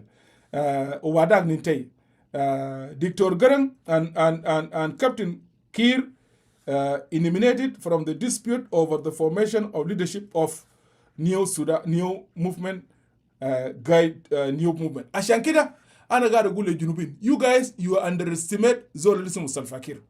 وده الهيتا الما فهمه لما أنا جبت إنه ليه Garang لما هو اختلف مع مارتن ماجير let on they kill him. أنا كنت أقول لكم إنه زول اللي اسمه سلفاكير ده القاعد في جنوب ده there is no difference between Salva Kiir و Garang. ناس كتير you will not get this. وسلفا كير جا مثل لكم انه هو عوير ساكت وما ناقش اي حاجه. لا, this guy is very dangerous because when they plot موضوع بتاع الباور ده كانوا مع Garang سوا. And Salva Kiir is aware of the tactic being used by Dr. John Garang to get the control of the SPLM. the guy aware of حاجة ده ما كان نفر أكوداتيه Gaitut, John Garang, Salva Kiir Mayardit, Joseph Udua mat. Gaitut mat. Akwadate mat. John Garang mat. Azala fadal munu. ده Salva Kiir Mayardit. ها؟ جنوبين زول الفضل ده Salva Kiir Mayardit. معناه انت قاعد تتكلم عن صندوق الاسود بتاع الاسرار بتاع دكتور جون جرانج. لانه كان يد الايمن بتاع دكتور جون جرانج. مش كده؟ عشان كده لما نيجي يقول لك Salva Kiir ما بيعرف، لا ما بيعرف شنو؟ ما بيعرف. اذا كان جون جرانج رفعه وكان مع جرانج في كل الاجتماعات وكان برسله to go and react on behalf or act on behalf of John Garang himself, is somebody انت ممكن تتجاهله وتجاهل بتاع Salva Kiir من القيادات ناس PhD holders ديل وذا other leaders يا واسع خلاهم يكونوا قاعدين في وضعهم قاعدين فوق ده، لانه يتجاهل الرجل ملم بكل الاسرار وملم بفلودing بتاع دينه جون جرانج يبقى leader بتاع SPLM. And that while they kill Samuel Gaitut and they kill everybody because of power they kill everybody. Let me be serious. Yo, this is very funny. Okay, let's move ahead. Okay, now Gaitut group proposed that Akwadathem become the professional chairman of the SPLM. لهذه هنا ما في حاجه اسمه والله ده where Gaitut وأكواداتهم they were not aware انه objective بتاع SPLM شنو؟ ما هنا Sudan People Liberation Movement ما كان South Sudan Liberation Movement ولا كيف؟ كويس؟ وارلي هلا كده وارلي اوكي يلا Gaitut ده proposal ده شوفوا الجنوبيين اختلوا الموضوع ده. Gaitut group proposed that Akwadathem become the provisional chairman of the SPLM with Gaitut and Garang becoming the chairman of the military committee. اللي هو ممكن يكون قائد بتاع committee and chief of staff respectively. This suggestion was not entertained. That's our كلام ده كويس. This is the real problem بتاع كلام. وانبازا لما نرجعوين قبل كم يوم قال له ده شمزيوم. كويس؟ عشان كده انا اول امبارح قلت له you contradicted yourself my friend. You contradict yourself. Okay? Because we mentioned قال ده شمزيوم. Let come in. Okay, let's go ahead. Now Akwadathem this suggestion was not entertained by John Garang group, which preferred that Gaitut and his group be in charge of the political wing of the movement. They are بداية بتاع خلاف. لا ده هنا في حاجة اسمه السودان ولا انفصال، في حاجة اسمه إنه Garang ده well unionist ولا Akwadathem is a separatist. لا ده هنا ده جنوبين. If we have to be honest لو هنا جنوبين ما ناس we being blindfolded بقى ناس اللي إنه مصالح بتاعتهم هنا. لا ده ناس في حاجة اسمه إنه والله هنا مختلفين عشان separation ولا عشان unity ما في. Okay, and also which prefer that Gaitut and his group be in charge of the political wing of the movement. This view was accepted by the politician who agreed to a rotating leadership. Hey, والله غايته تاريخ قاعد يعيد نفسه. يا سلام. تاريخ بتاعنا قاعد يعيد نفسه. Okay, let's go ahead. This, on the other hand, Akwat suggested that it should be done alphabetically, which means Akwat first. the guy, my politician, they are very smart. يعملوا بعرف الأبجدية وكده باسم. والله I know this politician of 1983 they are very dangerous. You have to be careful with them. And also John Garang was very careful with them. You know, del manas very smart. قال اسمع نعملها بعرف الأبجدية. يا والله خايتو. لا this Akwadathem is very smart. Let's go ahead. يلا بعدك جوزي ودوا هسه بكرخرين هسه. Let listen. كويس. Which mean Akwat first, followed by Gaitut, and then Joseph Udua. That's okay. بعرف الأبجدية بعدها Akwadathem I could get them. والله these people they are very intelligent. جنوبين.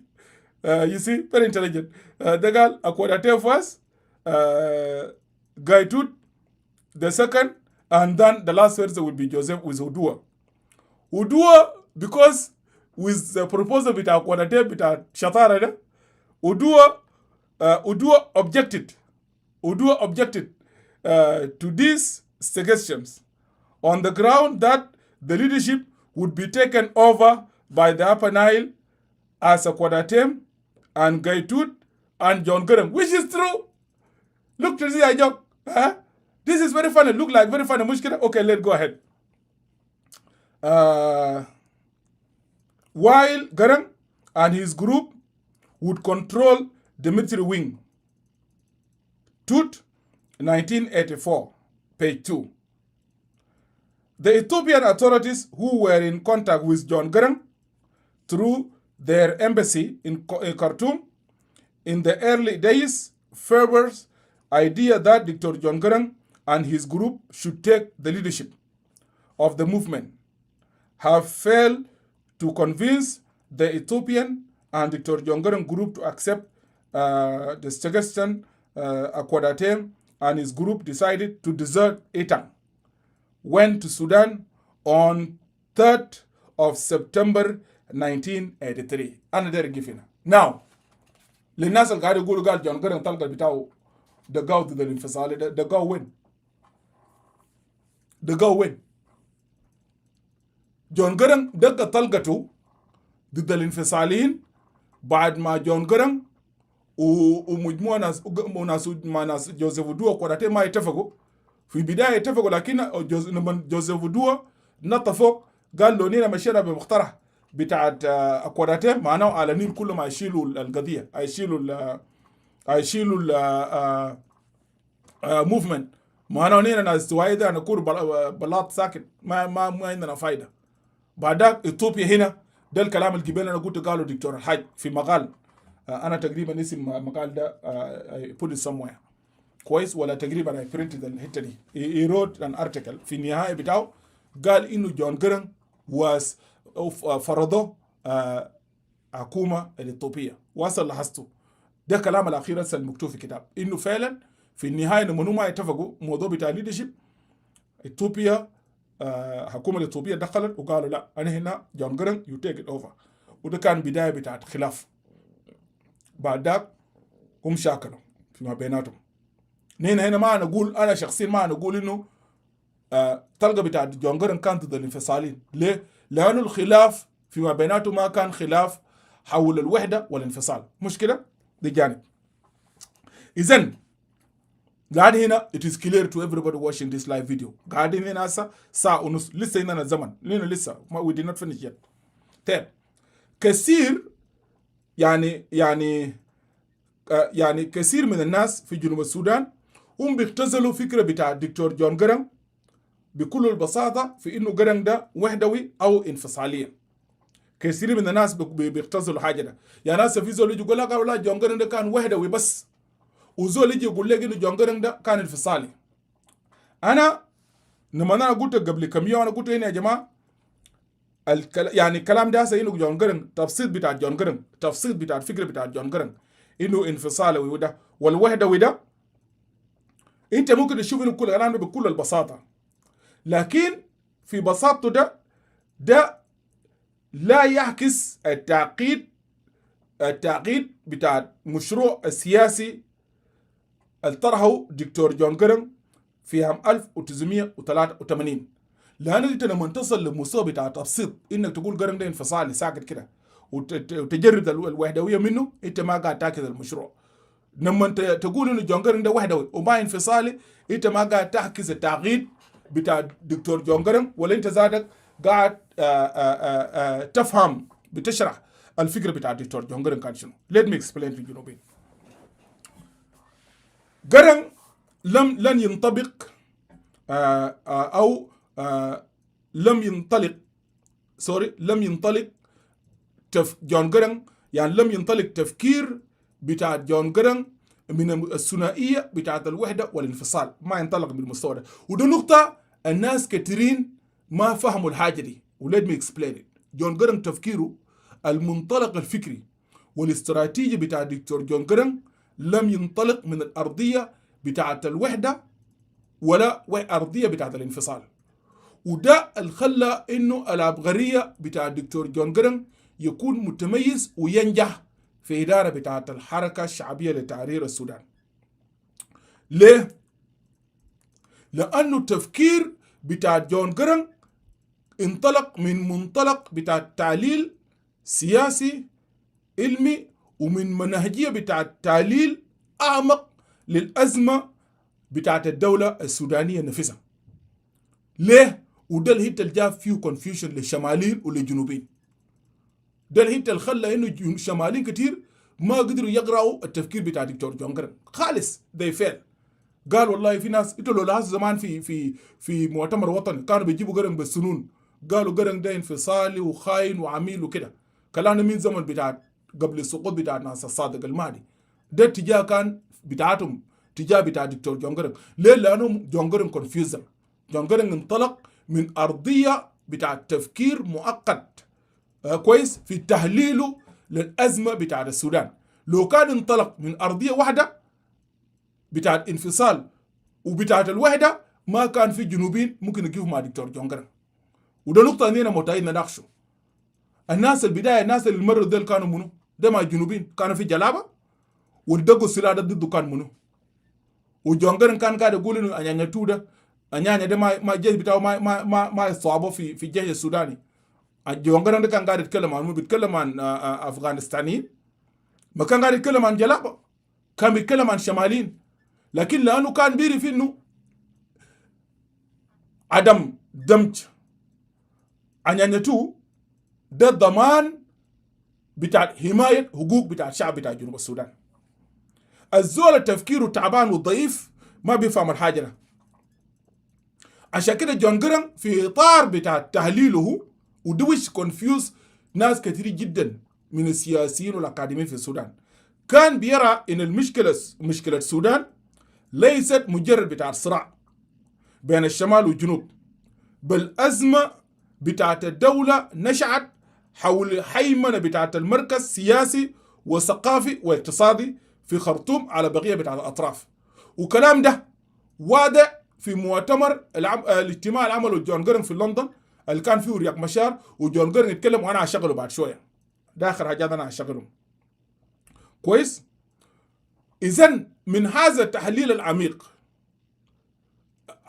العميق كويس للازمه في السودان ادى جرانج مكانه في جنوب وفي السودان وفي اثيوبيا وفي الريجن اللي انا قاصد افريقيا.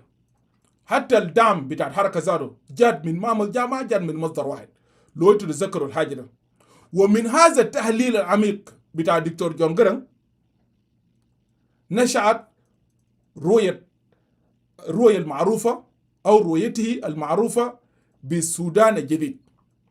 وبالمناسبة انت لو رجعت عشان الزمن ولو انتوا دايرينه أنا ممكن نجيب الورقة الخطاب كتبه الدكتور جون جرانج لجوزيف لاغو اعتمد على فكرة ده إنه السودان الجديد اللي نحن دايرينه لازم تنبني على حقوق متساوية للمواطنين بتاع شعب جنوب السودان. ولا يمكن في هذا الإطار بتاع هذا السودان أن تكون المواطن في جنوب السودان مواطنة للدرجة الثانية.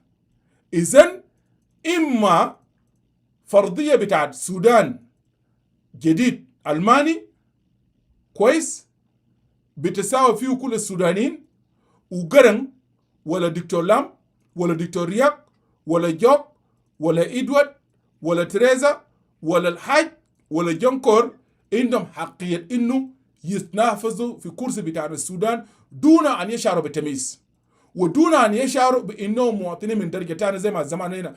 أنا لما درست تربية مسيحية في مدني، تربية مسيحية درسناها في كنايس.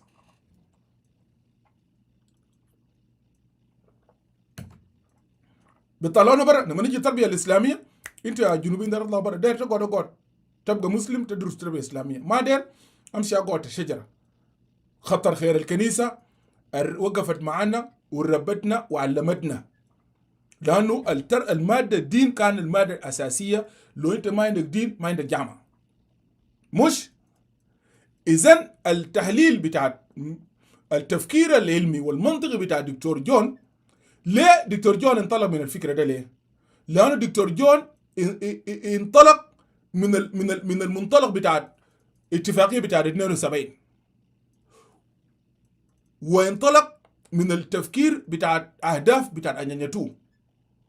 وجون جرانغ درس الاتجاه بتاع منظمة الوحدة الأفريقية، وجون جرانغ برضو مشت في اتجاه بتاع إنه درس التجربة بتاع بيافرا في الشمال بتاع نيجيريا. حتى حركات النادي بانفصال في إريتريا كانوا داخليا، طبعا في النهاية ما حصلت، مش وضع بتاعتهم في إثيوبيا، وضع بتاع إثيوبيا ده مختلف وكده. استنباط جون جرانغ كان بيعرف إنه لو هو فكر يقول إنه داير انفصال هيحصل حاجتين أساسيتين، وده الحاجة الناس كتير ما فاهمينه، يفتكروا إنه الشغلة ده ببساطة. It is very simple. لو جون جرانغ كان قال أنا داير انفصال بتاع جنوب السودان، كان الحسم بتاعت الحركة ده من الشمال والريجون والناس ضد كان ممكن يكون سائل. ولو في زول عندك راي تعال قولوا الكلام ده. لو جون جرانغ كان قالوا داير انفصال، الليلة ده ما كان في دولة في جنوب السودان، ما كان في دولة. نمرة 2، لو جون جرانغ كان قالوا داير انفصال، جون جرانغ ما كان يلقى تأييد أو ما كان يلقى دعم أو تحالف من الأقاليم الأخرى في السودان. خليني أجيف على كده، أنا دايركم استمعوا للمقطع ده بتاع الفيديو بتاع دكتور جون جرانغ. ده أول مقطع القصير، باقي ده كله كم 20 دقيقة وتاني ده 16. I'm going to play them tonight لأنه بكرة أنا ما يكون لي وقت تاني. So let us listen to this. مقطع بتاع دكتور جون جرانغ. Listen.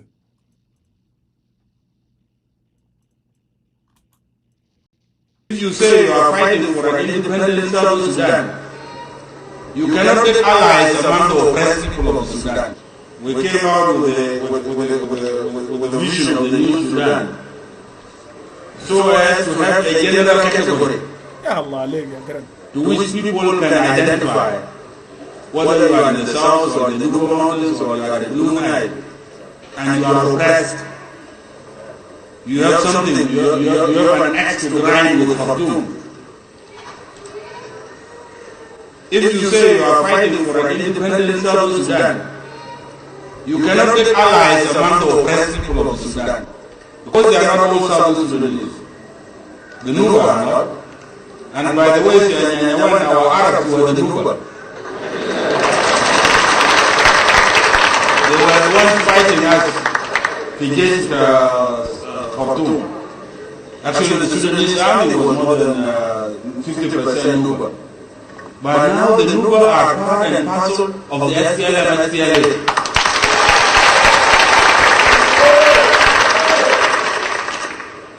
So you deny yourself allies. You do a lot of injustice to yourself. And one of the elements of the strategy in any war,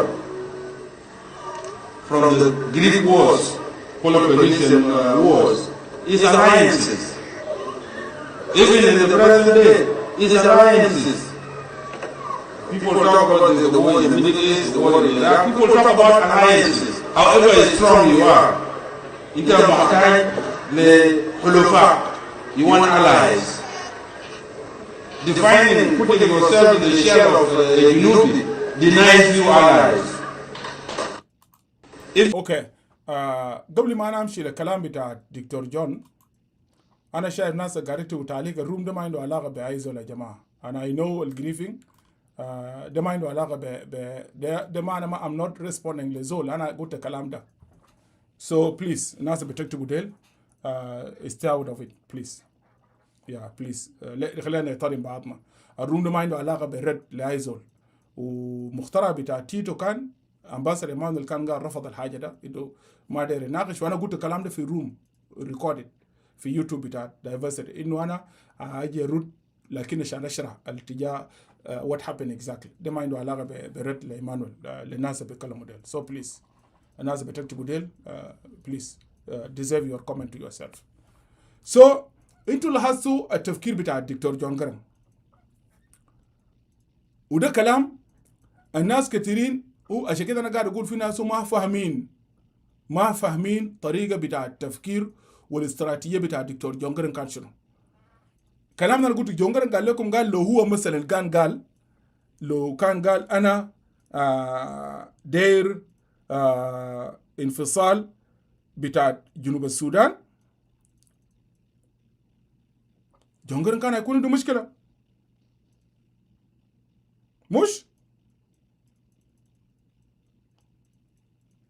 كان هيكون مشكلة. مشكلته وين؟ كان هيكون عنده مشكلة في إيجاد بتاع الدعم، إيجاد دعم من السودانيين، يعني النوبة. وأديكم إكزامبل، قال يا جماعة النوبة هم كانوا أعداء بتاعتنا في جنوب السودان، أو العرب الناس ما أنتوا عارفين اللي كانوا بشاكلنا منو، ما ده نوبة وده ناس نيل الأزرق. إذن لو ده كان في يوم من الأيام النوبة ونيل الأزرق بيستخدموهم ضد شعب بتاع جنوب السودان، إذن أنت لو اتكلمت إنك أنت داير انفصال ما تلقى لك خلفاء عشان تبيع أجندتك. مش عشان كده دكتور جون جارنج استخدم هذه الاستراتيجية بتاع إنه نحن دايرين سودان جديد بأسس جديدة، ولو خيار بتاع السودان الجديد ده كويس، خيار بتاع السودان الجديد ده أوكي، ما جون جارنج تركوا أطرقة أننا ما كان نكون لنا جنوب السودان يا جماعة. أنا عارف في ناس لحاجاتهم هم they will not accept الحاجة ده، لكن أنا بالنسبة لي كيد ولا شيء ده حق بتاع الدكتور جون جارنج. ونينا الليلة إننا استغلال because of رجل أبغري جدا اسمه دكتور جارنج ديموبيور أتم. ده حق بتاع الدكتور جون جارنج ديموبيور في تفكيره. عشان كده أنا جيت قلت إنه جون جارنج هو وحدوي كإطار تكتيكي، لكن استراتيجيا دكتور جون جارنج ديموبيور هو انفصالي. لكن لأنه بيعرف المخاطر explain it. Let me play it again للناس. Let me play it again المقطع ده. Let me play it again. If you say you are fighting for an independent South Sudan, you cannot get allies among the oppressed people of Sudan. We came out with the vision of the new Sudan. انت لو قلت الكلام ده ما هتلقى تعيد في وسط بتاع السودانيين يدعموا قضيتك. عشان كده هو رجل عبقري جدا ذكي، جاء طلع بفكره بتاعت انه نحن نجي بمشروع بتاعت نيو سودان. Let's continue. So as to have a general category to which people can identify whether you are in the south or the Nuba Mountains or you are in the Blue Nile and you are oppressed. You have something, you have an axe to grind with Khartoum. If you say you are fighting for an independent South Sudan, you cannot get allies among the oppressed people of Sudan. Because they are not all South Sudanese. The Nuba are not. And by the way, our Arabs were the Nuba. They were the ones fighting us against Khartoum. Actually, the Sudanese army was more than 50% Nuba. But now the Nuba are part and parcel of the SPLM and SPLA.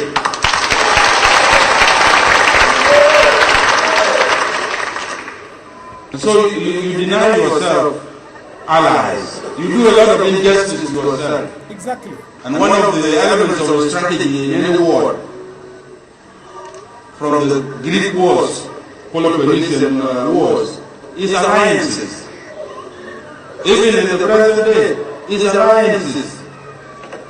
People talk about the war in the Middle East, the war in Iraq. People talk about alliances. However strong you are, in terms of attack, you want allies. Defining, putting yourself in the shell of a Junubi denies you allies.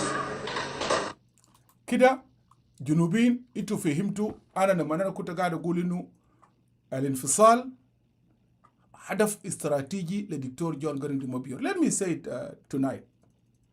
انا فتره فاتت ما كل ما قاعد اقوله ليه. I said it 2 days ago.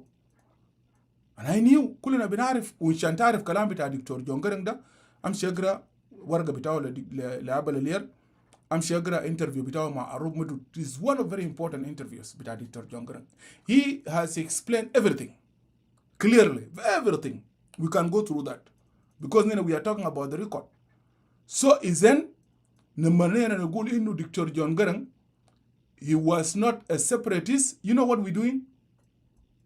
We are denying an effort بتاع دكتور جون جرنج for the independent South Sudan. Look at this carefully. لما نقول إنه دكتور جون والله ما كان unionist، ما كان separatist. You are denying جون جرنج حق بتاعه في الاستقلال اللي حصل الليلة في جنوب السودان. This is my own conviction. Okay, you know, what we have tonight, Junub da, it is because of the man just spoke here right now. Because of his thinking. لو كان هو بقى زي رياض مشار في 91 معهم دكتور لاماكول، كان اللي بيصل شنو؟ كان هنا كنا وين هسه؟ دايرين اندبندنت وانفصال، الانفصال ده وينه؟ تغير مصير كذب بتاع مؤتمر وطني نفذوا؟ ما نفذوا. لكن لانه دكتور جون جرنج هو استراتيجي من درجه الاولى. عشان كده انا قاعد اقول، وانا عشان الزمن انا قلت يا جماعه جون جرنج هو وحدوي لكن انفصالي استراتيجي. وقالوا بكشوا هسه لو كان قال في بدايه هنا يا جماعه انا هنا قاعدين نحارب من اجل استقلال بتاع جنوب السودان، اول حاجه الحركه دي ما لقيت ألفاء من السودان زي ما قال لكم قبل شويه، انه حتى ولا والله انا بشكره انه هو ذكر. بالمناسبه في فيديو واحد انا قاعد افتش فوقه، انا لقيت الكلام ده ستيتمنت، قال الكلام ده قالوا في الرومبيك قبل ما يمشي ويموت لما مشى الرومبيك، قال يا جماعه انا جبت لكم حقكم انتوا والباقي عليكم انتوا انه تحفظوا انتوا، ده عليكم انتوا تو مينتين. انا بس قاعد افتش الفيديو ده، لكن انا عندي ستيتمنت عشان انا ما خطر زي ما هو موجود في الورقه اللي قاعد فوق هنا، في زول كوت الحاجه ده هنا وتاريخ زاره موجود هنا في الورقه ده. انا was looking for that video yesterday I did not get it. لانه جكرن لو كان قال انا قاعد نحارب عشان استقلال بتاع جنوب السودان، انت كان ما لقيت تحالف دعم من جبال النوبه، انت كان ما لقيت دعم من النيل الازرق، وانت كان ما لقيت دعم من السودانيين. والليله ده nobody will say انه دكتور جون جرنج في السودان betray us. ليه؟ لانه النوبه وغرب السودان they were used by center of Sudan. جون جرنج فتحوا عيونهم، جون جرنج فتحوا عيونهم. و today there is a movement in Blue Nile because of جون جرنج ideas. There is a movement في النيل الازرق. There is a movement في جبال النوبة. Today we are talking today. خليك من كده، ما وقف على كده. دكتور جون جرنج went ahead لحد وصلنا شرق السودان، غرب السودان، حتى شرق السودان. وكلكم بتعلموا بداود يحيى بولاد اللي قتلوه كيزان اتعمروا، وعبد الواحد مع منور حركة تحرير السودان. وكنت كنا بنقعد في داخلية بتاع الرهد مع عبد الواحد، محامي عبد الواحد مع منور وسابينو توم الله يرحمه. كنا بنقعد وبنقول لعبد الواحد، عبد الواحد كان بيقول يا جنوبين انتوا انفصالين ده اللي يا اخي انتوا بتعملوا ده، قلنا له انت ذاتك because you being used في مركز. عشان كده عبد الواحد لما هو اتمرد انا ما كان قابلته، انا قابلته في ملكال في الندوه عملوا ناس UPF تعالوا في شنو كده غرب السودان something مهم بتاع مو كان يدرس برا، انا نسيت الاسم. ومنظموا الندوه في ملكال في جامعه على النيل، وانا كنت وقت داق ملكال ونادوني ناسنا في UTF، انا كنت متحدث انا وعبد الواحد مع منور. ويتحدثنا من دقلوا تلفون وجاب التلفون، اول حاجه قال لي زي قاعد قال لي يا كلامك كنا بنقوله ليه انا وصلت انا ما انا ضيقت وزار ضيق في تلفون والسبيكر بيبل سامعين. قلت له عبد الواحد، وانا قلت له انا سعيد انه انت المرد قبل ما ننفصل، لانه ده من الناس اللي كنا بنناقشوا في الرهد. والله بنقعد لحد الساعه 3 الصبح ده الغرابه ديل، لانه كلهم كانوا ضدنا، ضد الفكره بتاعت انه انتوا separatists انفصاليين. So ده كان one of the point اللي عمله دكتور جون جارانج دي مابير. مش كده؟ اذا السنتر ايديا بتاعي وين؟ انا ضد حاجتين. وفقا للتاريخ والريكورد انا ضد الايديا انه جون جارانج ده اول طلقه كان ضد السيبراتيست. لو جون جارانج قال الكلام ده هو قاله بعد الاختلاف عشان يكسب، يبيع اجندته، يكسب بيه sell his agenda outside.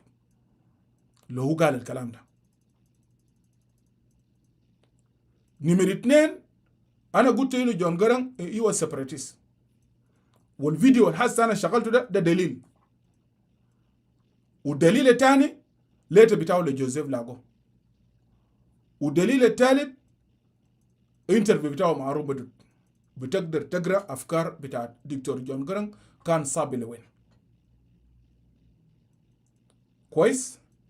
والتبسيط بتاعت انه جون جارانج ده هو انفصاله الوحدوي لا يرتقي الى المستوى بتاع التقييم السياسي الحقيقي للمشروع اللي هو طرحه. اوكي؟ عشان كده هو تفادى الفكره بتاعت الانفصال، لانه لو اعلن الانفصال كهدف مباشر كان سيودي الى عزل الحركه الشعبيه سياسيا واختزالها في تمرد اقليمي. نمرة 2 هذا التوجه بتاع الدكتور جون جارانج سمع له ببناء تحالفات مع القوى المعارضة في شمال السودان وتقديم الحركة كمشروع تحرر وطني وليس كحركة انفصالية. وده جذب ولفاء انضموا عشان يخوضوا الحرب معا مع الشعب بتاع جنوب السودان. على الصعيد بتاع التكتيك العسكري جون جارانج كان مرن جدا، وكان مرن في الحاجة دي كويس، وكان مرن في الحاجة دي. أخيرا خلوني أنا داير أشغل في 2 فيديوز، لكن أنا أشغل فيديو واحد. فيديو جون جارانج اكسبلين المودلز. الفيديو الثاني بتاع عادل فارس ده أنا في مقطع أنا ريكوردد، لكن بيكوز ده 22 دقيقة والزمن وعملنا ساعة وساعتين هسه خلاص. خليني نشغل واحد بس وتاني أنا ممكن أخليه ليوم تاني. Let's play this one. This is the problem with Sudan.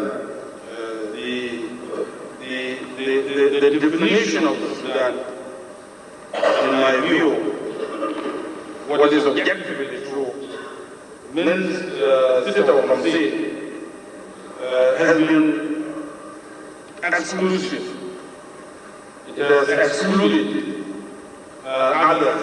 When you exclude others, they will fight back. And that's what has happened. The exclusion of others. What is the SPLM response to this situation? The SPLM was formed in 1983 to address the fundamental problem of Sudan. And the vision and objectives of the SPLM are based on this paradigm. We have articulated the objectives of the SPLM SPLA in global terms as the abolition of what we have called the double apartheid political system of Sudan, and establishment of a new Sudan, a new Sudanese political dispensation that is based on the Sudanese reality as defined in the general mathematical equation of X, Y, Z, instead of only 2 parameters of Arabism and Islamism. Arabism, or the Arab culture, and Islam are important parameters of our reality, which we clearly admit. But there are other parameters in the Sudanese equation which must be included for us to have a correct form of unity and to have peace in our country. And we have become so much conditioned. When somebody says the Sudan Dola Arabia, it it appears normal. If I were to say that Sudan lazim yakun dawla Sorawiyya, of course the fool should be happy with me. Lakini kuguluzo de majusino musajwa waya.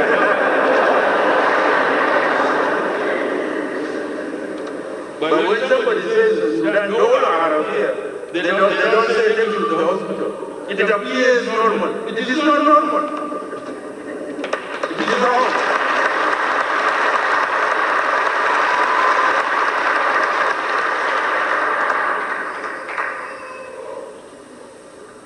And so, what are the objectives of the SPLM SPLM?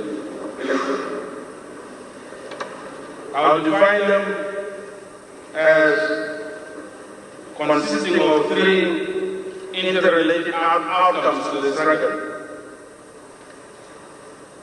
One, somebody has gone to put this in a transparency. But when it comes, I'll give an illustration. But one outcome, one objective of the Haraka is immediate achievement of the new Sudan. This is the new Sudan as defined as belongs to all of us. It means a quantum leap, a movement from the existing Sudan, an Islamic Arab Sudan, to the new Sudan Tana Kuluna. This entails the immediate abolition of the existing situation and the immediate and complete restructuring of Sudan. You are welcome to discuss what this means in concrete terms. In terms of how do you move from the present situation of a Sudan that has cost us 36 years of war out of 46 years of our independence. Let us agree that we cannot maintain this form of Sudan. It has already cost us 36 years of war. How many more years of war do we want to cost us to maintain it? This kind of Sudan is unmaintainable. It is untenable. It must go.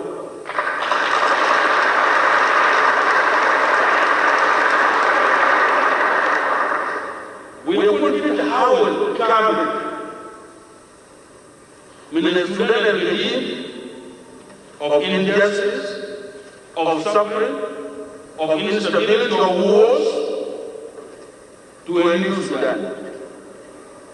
Then when I come to Khartoum, and I come to begin Sudan, Aqib, as a Sinaran, ومحاضر كمان في الجامعة. And whenever I go, one time I traveled from Cuba to Khartoum, وزميلي عقيد لي عازي قال يا جوني جيت السودان منين؟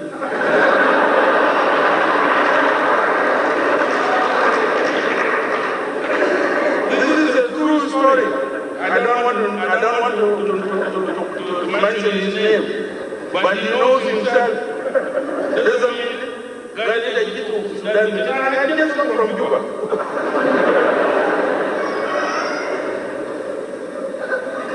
That Sudan is unmaintainable. So that's one objective.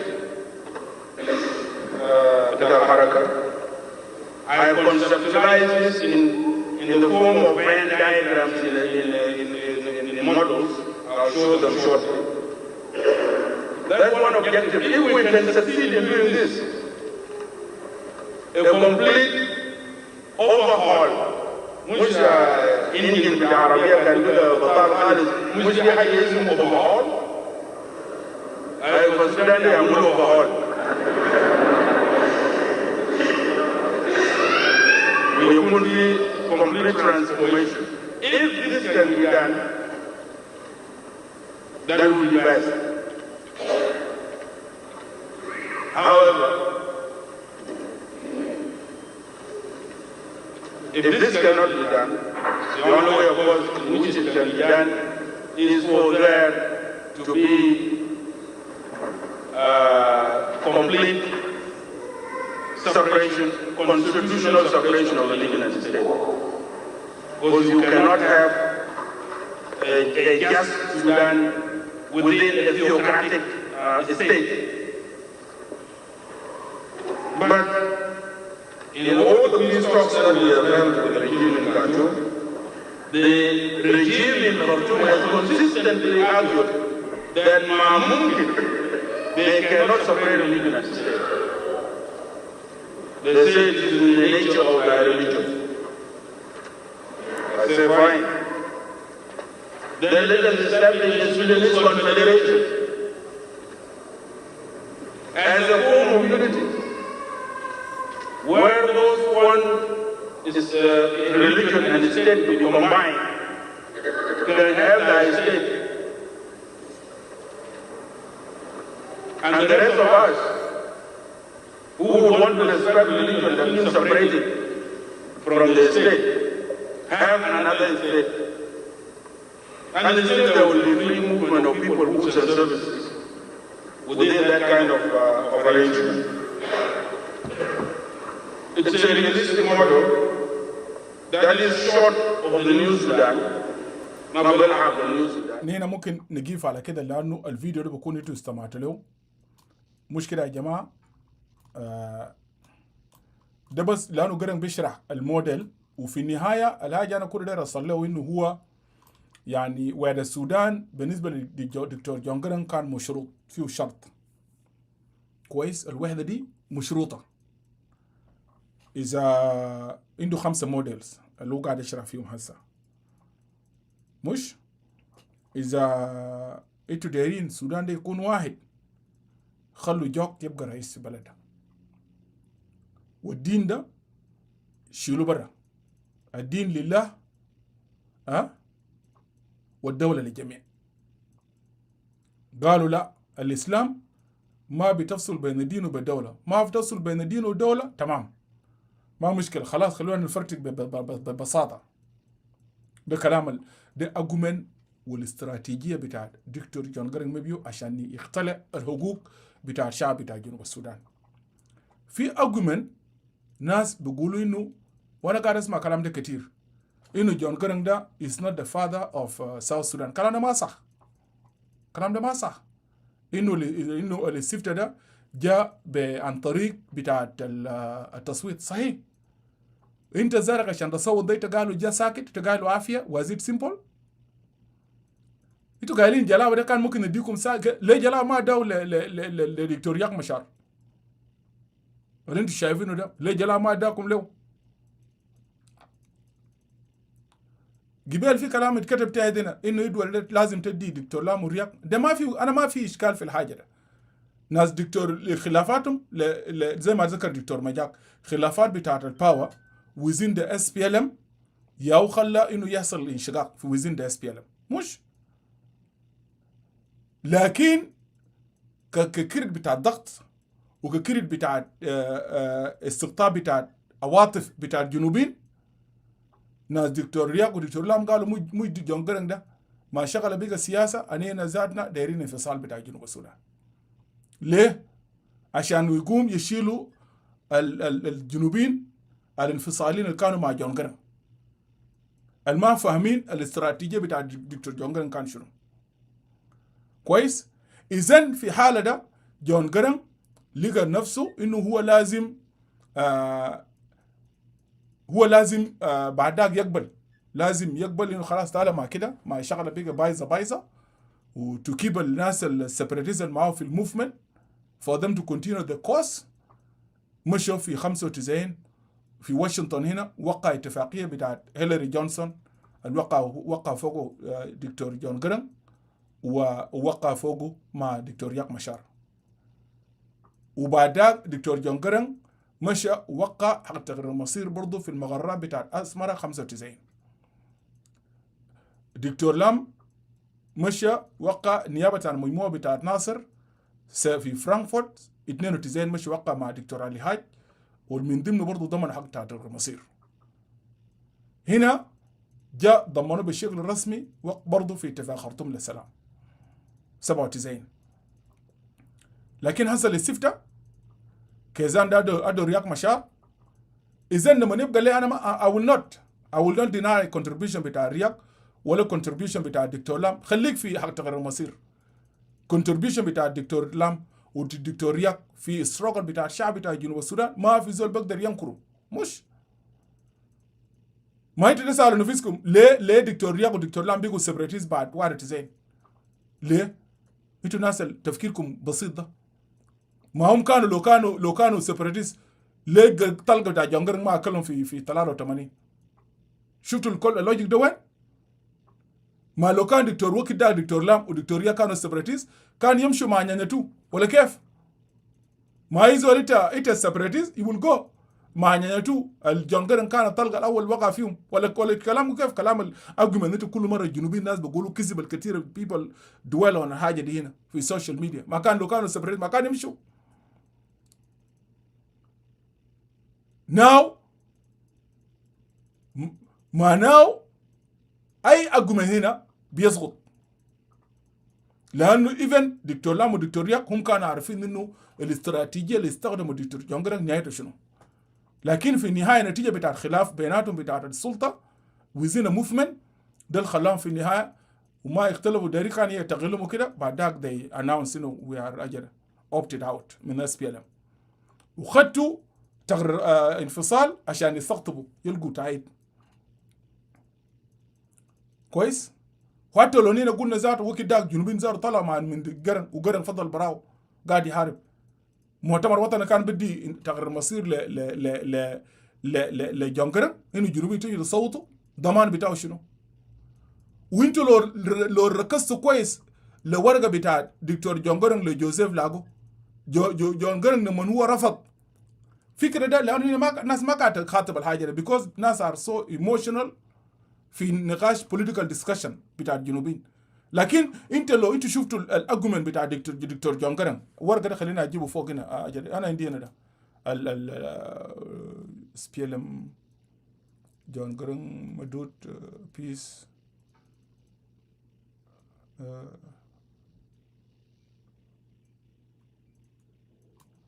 خلينا نجد هل is this one no ده اتفاقيه بتاعت واشنطن. so المهم كده انا yes يا ده هنا let me bring it up هنا.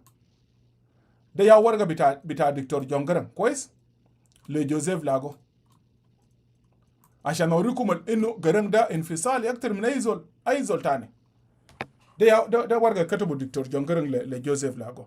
لو انتوا شفتوا المنطلق الفكري بتاع دكتور جونجرن في الورقه ده جونجرن كان رافض انه انيانيتو. ولو انا شغلت فيديو تاني بيكوز نين عملنا ساعتين شغلنا فيديو لو ما عندكم مشكله ممكن نشغل الانترفيو بتاعه مع عادل فارس. لو ما عندكم مشكله لو انتوا دايرين نمشي ل3 ساعات انا ممكن اشغل الانترفيو ده عشان الناس كتير يفهموا. هو النقطه اللي انطلق منه جونجرن انه انيانيتو they should not be observed within the Sudanese forces. ده كان المنطلق بتاع دكتور جونجرن. ليه؟ لانه جونجرن بيقول انه انيانيتو ده الجيش ده ياخذ ضمان ذاته بتاع الحق بتاعنا بتاع جنوب السودان. ليه؟ لانه ضمان العرب ديل ما بتضمنهم ناس كذابين وناس منافقين. في الجزيره العربيه قال لك عرب اشد كفر ونفاقا كويس. عرب اشد كفر ونفاقا وجونجرن كانوا عارفوا ناس كذابين وناس منافقين اكزاكتلي زي ما كتبوا استاذ هنا تيتو. انا كتبت فوق هنا مرحبا بك بعدين يا تيتو للنقد لاني ناس ما بنتكلم في تاريخ. مش الليله ده اتبنت على انه ده جرن كان معترض قال لو نينا لو استواب تاع نيانيا ده تم استواب نيانيا ده استوابه في جيش السوداني حق بتاعنا زادوا ايديه والاستفتاء ذاته قالوا بعد 6 سنه ما تقدر تعمله لانه الضمان بتاع انه ادخل جلابه تجبرهم ويكونوا خايفين نميري ده انه يخلي الجنوبيين يصوتوا ده الجيش بتاعنا في جنوب السودان. اوكي في ناس قاعدين يقولوا امشي 3 ساعات انا امشي 3 ساعات خليني اكمل الاستيلمنت ده ونشغل الفيديو. بس انا فيديو ده انا قطعته بس انا شلت منه 22 دقيقه بس انا دايره بس ليت بلاي. عشان كده جرن كتب ورقه لجوزيف لاغو لكن في النهايه لانه كان ضابط صغير وكلام القصير ما مسموع، ما nobody care about him. لكن شوف ديك ده أكتر جنوبي with that age والليفل بتاع thinking إنه ده كان زول فيلسوف وعارف إنه النهاية بتاعت أديس أبابا أجريمنت هيكون شنو، لأن أنت بتتعامل مع نخب قوى سياسية في السودان ما عندهم أخلاق بتاعت تطبيق بتاع الاتفاقيات، وأبلالير عمل الكلام ده many agreement dishonor or whatever. أوكي ده النخب اللي كانوا موجودين في الشمال. في جون جرانج المنطلق بتاعه والخطاب بتاعه لأبلالير كان بيقول إنه نينا يا جماعة خلينا نهنا يا لاغو جيجا كل ما تقبلينه جيجا صعب في جيجا السوداني خالص، عشان لو جلابة مانغ في نص أنا بكون لنا خطر رجع بتاع الجيش بتاعنا. ولذلك دكتور جونجرن قال إنه أديس أبابا أجريمنت كان اتفاقية بتاع جوبس getting job. وكذكر الكلام ده في الانترفيو بتاعه مع عروب مدود. مش إذن أنا I will not deny effort بتاع دكتور رياق ولا effort بتاع دكتور لاماكول، لكن effort بتاع دكتور رياق مش وين؟ اللي تقريبا يصير في هدف نهايته كان شنو يعني؟ nothing. في النهاية هم طلعوا من قرن جو اختلفوا مع بيناتهم وزادوا رياق اختلف مع لاماكول لكلام أقاويل وإشاعات.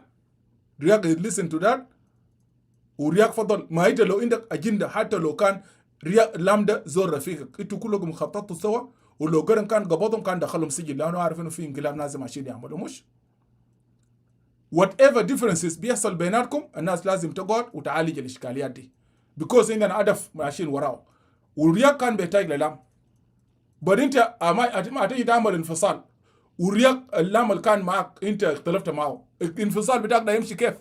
انتوا قاعدين تتكلموا ساكت بيكون ناس عاطفيين يعني جلابه تلقوا يعني جلابه بليد لما نيجي يديك ناس ضعاف ما قادرين يتفقوا في ما بيناتهم كلهم من وقع خرطوم للسلام قال ما اعرف فصيل بتاعت ما اعرف كده جنرال كده فصيل بتاعت كده فصيل بتاع قبيله كده كلام الكده ده ناس ممكن يجيبوا حق بتاع الجنوبي.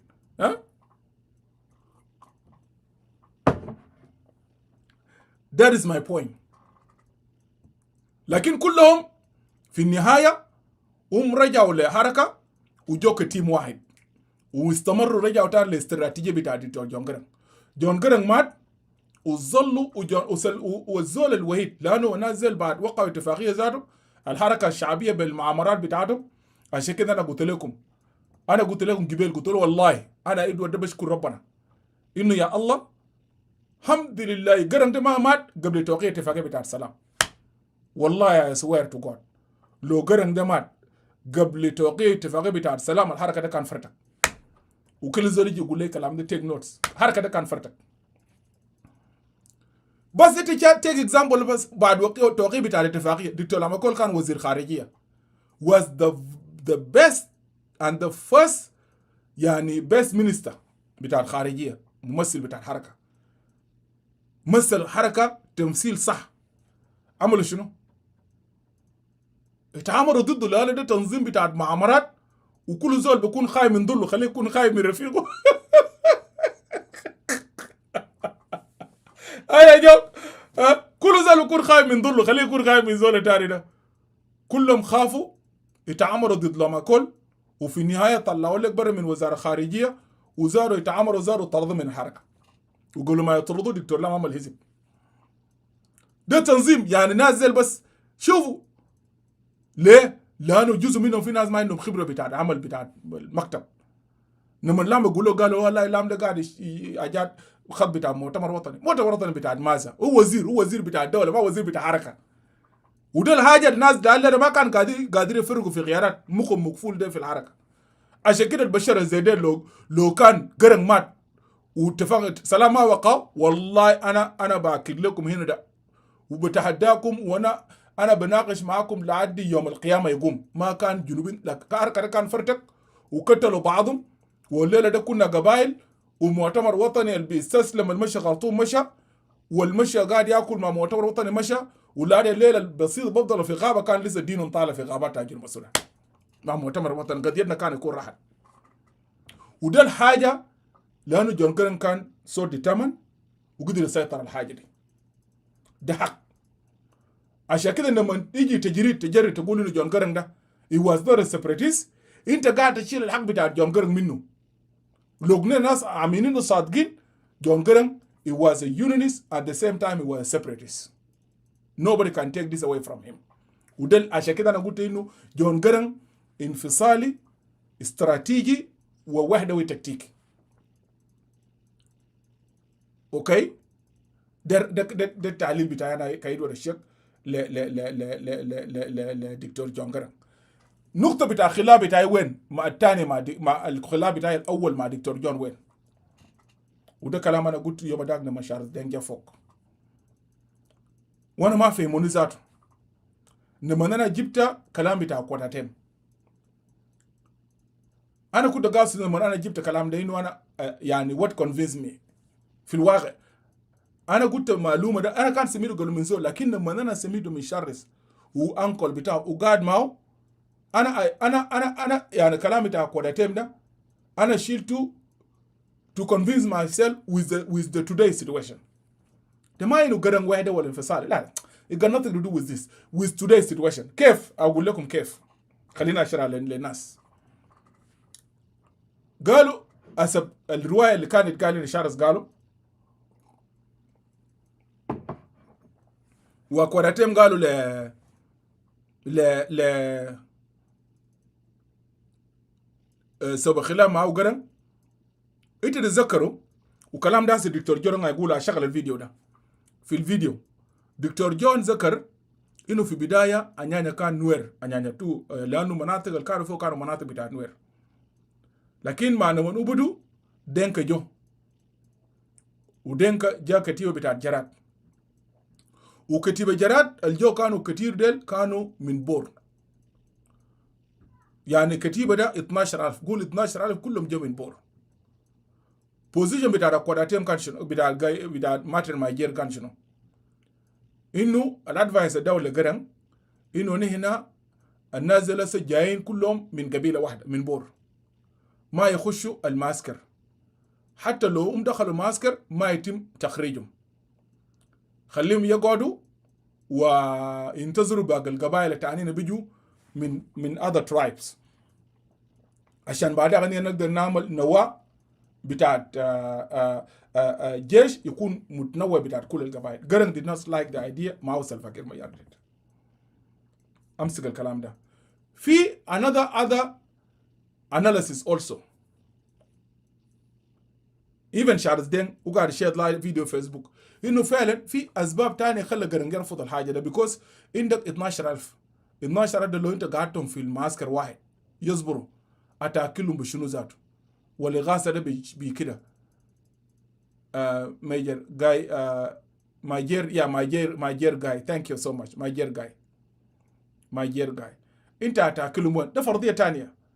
لكن انا نقطة اللي انا اخدت شنو في ده كله انا لوم ده فوق قرن قلت له طيب رفض بتاع قرن لانه يسمع كلام بتاع ماجر جاي وينتظر بقبائل الناس بتاع الكتيبة الجراد اللي اخذوهم الجو من البوردل ليت اون زاروا بيقوا اساس بتاع وبعدها جا كتيبة شنو كده من بارغزال وبعدها الستراكشر بتاعت الموفمنت ده تشينج ليه؟ لانه انت المفروض تنتظر المجموعات دي تدريبهم تطلعوا مش ولو انتوا لاحظتوا انتوا لو رجعتوا للنقد القدموا سلفاكير في 2004 انه جون جارنج خلى حركه بقاو زي ملك حقه في الشنطه والناس بورده كانوا مؤمنين في حركه.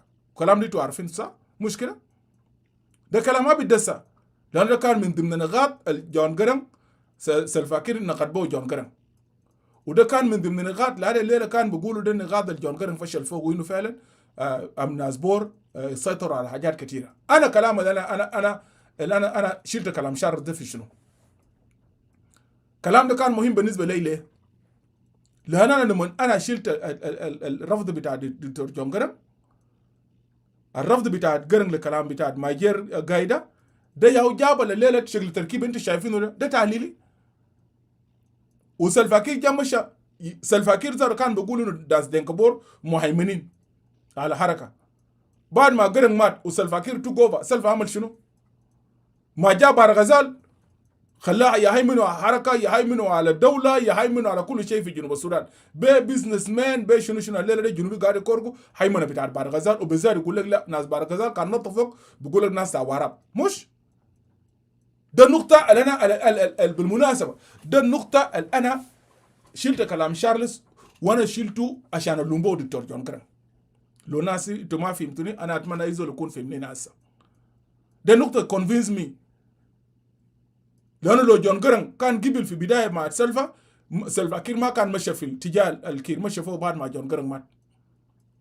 اذا شغل الدوله الموجوده الليله ده خطا ارتكب في 83 بس. that my point. وده اداني قناعه اخر انه ده انا قاعد افكر فعلا انه فعلا لو جرانج ده كان داير يبني السودان جديد المعنى الديمقراطي، ما انت بتبدا بالنواه بتاع الجيش على الاقل المفروض يكون شامل، مش ما في شغل هيمنه. هنا ما كنا بنرفض الهيمنه بتاع جعلينه شايقيه. سو واي دو جرانج على اول حاجه ده انه دينك يكونوا كتار ويهيمنوا على حاجات ليه انت ما تزرب باقي ناس تانيين. والنموذج بتاع الهيمنه ده يا سي شايفينه قدامكم في الجنوب ده، هنا ماشيين وين هسه؟ بس ده البوينت اللي انا اخذت الحاجه ده. هاي لكن وين اتكم ليفل بتاع انه كونتريبيوشن بتاع جرانج، وجرانج ده وكان ويدا والانفصالي بوزيشن بتاعي واضح كويس وزول استراتيجي. بس عشان كده لو انت رجعت لكل خطابات بتاع دكتور جون جرانج الوحده كان مشروطه. خلينا اشغل الفيديو ده وبعد ذاك نفتح يد للناس.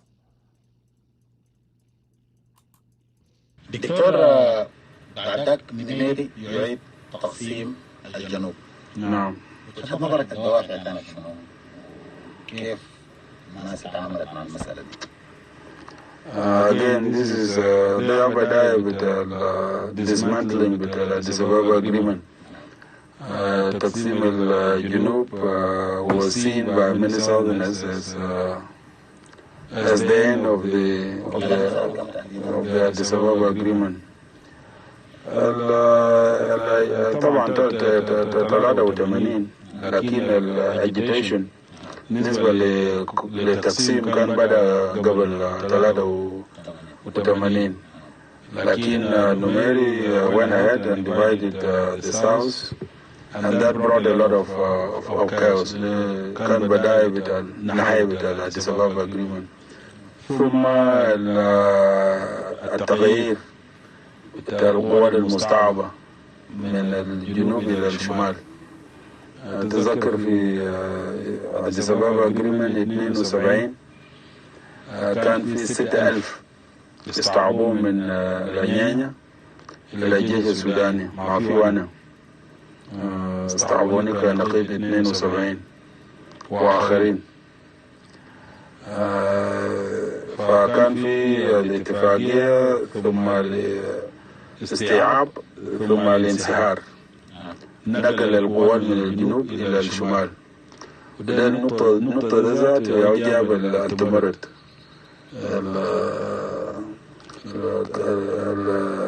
الريزيستنس بالنسبة لترانسفير النقل بتاع القوات كتيبة 105 في بور، كتيبة في أويل، كتيبة في رومبيك ينقلوا شمالا.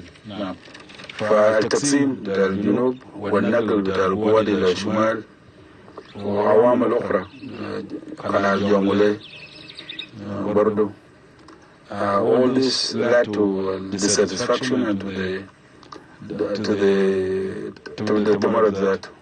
يعني بالنظر للوقت ده تحديدا فترة الثمانينات، بداية الثمانينات 82 أواخر 82 بداية 83 ظهر تيارات كبيرة جدا جدا من الأنشطة السياسية، الاشتراك، حزب الاشتراك، وبروز بعض التيارات المعارضة للسياسات بتاعت التقسيم وما إلى ذلك.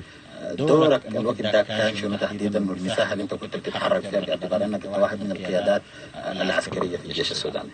التحرك حقنا كان في الجيش مصر فقط. كان في تيارات سياسية وتنظيمات زي ناشونال اكشن موفمنت نعم في الجنوب، وكان في كانسل فور يونيتي اوف ساذرن سودان بتاع ناس كلمة نوبورو واخرين، وكان في ناس بالتقسيم. يعني كان في سياسات كثيرة، لكن احنا في الجيش ركزنا على الجيش والتنظيم داخل الجيش، وخاصة بالنسبة للقوات المستعبة في الكتائب، في بور، في أيود، في بور، في فشالة، في كابويتا، في أويل، في رومبيك. فالتركيز كان في الجيش. قراءة تاريخية للحركة الشعبية بيقول إنه حادثة حصلت بالصدفة بتاع صديق البنا في بور، ده يمكن كان الشرارة اللي قادت إلى حركة التمرد مرة ثانية. مرة أخرى لا، كان ما بالصدفة. كان في طبعا كثيرين من الضباط المستعبين في الجيش، والجنوبيين عامة they were not happy with the way things were going، خاصة التقسيم بتاع الجنوب بالنسبة للجيش، النقل بتاع القوات، موضوع بتاع كنال جونغلي والطلبة في المدارس، مشي ضربات. فكان في نشاطات كثيرة في الجنوب. التنظيم بتاع المستعبين في الجيش تنظيم سري كان موجود، لكن الخطة was not التمرد في بور، بل استمرار في التنظيم حتى الهدف النهائي impacting on the political situation in the south، وخاصة from Juba مش من بور.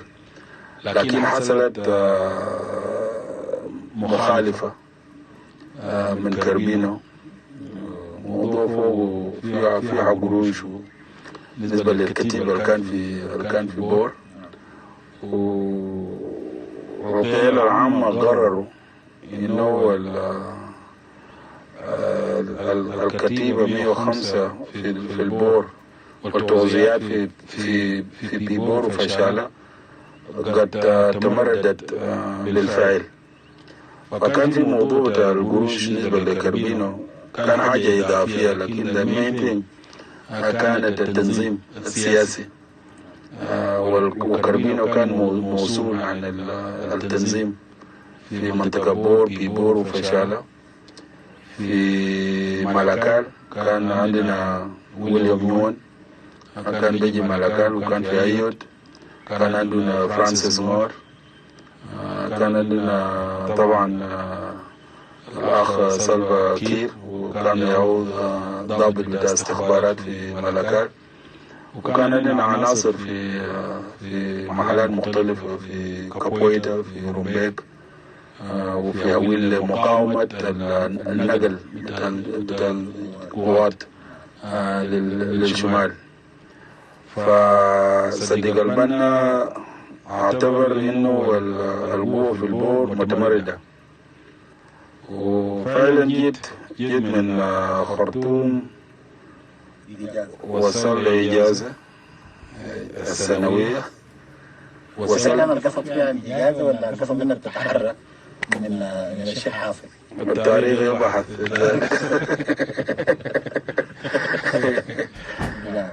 لكن شهر 5 وصلت جوبا يوم 13. معك الأولاد؟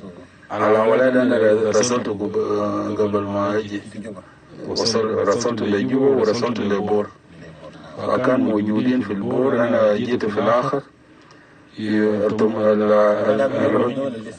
مبيور كان ولده بدري 77، وتشول برضه، فكان لنا ولدين مبيور وتشول. الهجوم على بور والتاريخ بقول كان في تمرد في بور، تكنيكالي كان ما في تمرد في البور، كان في هجوم من الجيش السوداني على كتيبة 105 في البور يوم 16/5. أنا وصلت باعتباري إنه الكتيبة متمردة، لكن مش الكتيبة ياو حاجم، الكتيبة ياو حاجمه من جوبا يوم 16/5. أنا وصلت جوبا من خرطوم يوم 13 يوم قبل الهجوم.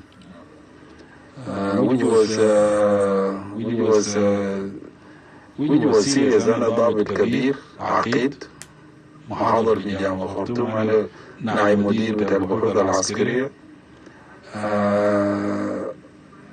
والقيادة العامة منح لي إجازة سنوية وأنا ماشي بور، ومن معروف عند القيادة العامة إنه بور هيحجموه خلال 3 أيام. that something was wrong. ما صح يعني، في حاجة غلط. you give من القيادة إجازة يمشي للبورد. نعم. وصلت في جوبا وعرفت من وصولي إنه بور هيحجموه. صدق البنا إذا كان حريص would not have allowed me to go to war. كان ممكن يمنعني، لكن مشيت له في مكتب وناقشت معه أوضاع في بور. في الآخر أنا قلت له فعلا إنه أنا ماشي بور. قال لي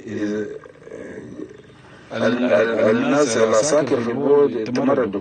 So it's dangerous to go to war. He was good. He was sincere in that sense. فأنا قلت لكن يا سيادتك أولادي في بور. That gives me more reason even to go to war. دي سبب عشان أمشي أجيب أولادي يعني.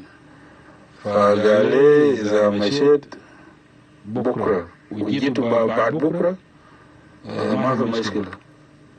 فأنا عرفت بور هيعجبوا في يوم الثالث. فمشيت نفس اليوم لأولادي، وطبعا بعد 3 يوم بالضبط كان في هجوم على بور.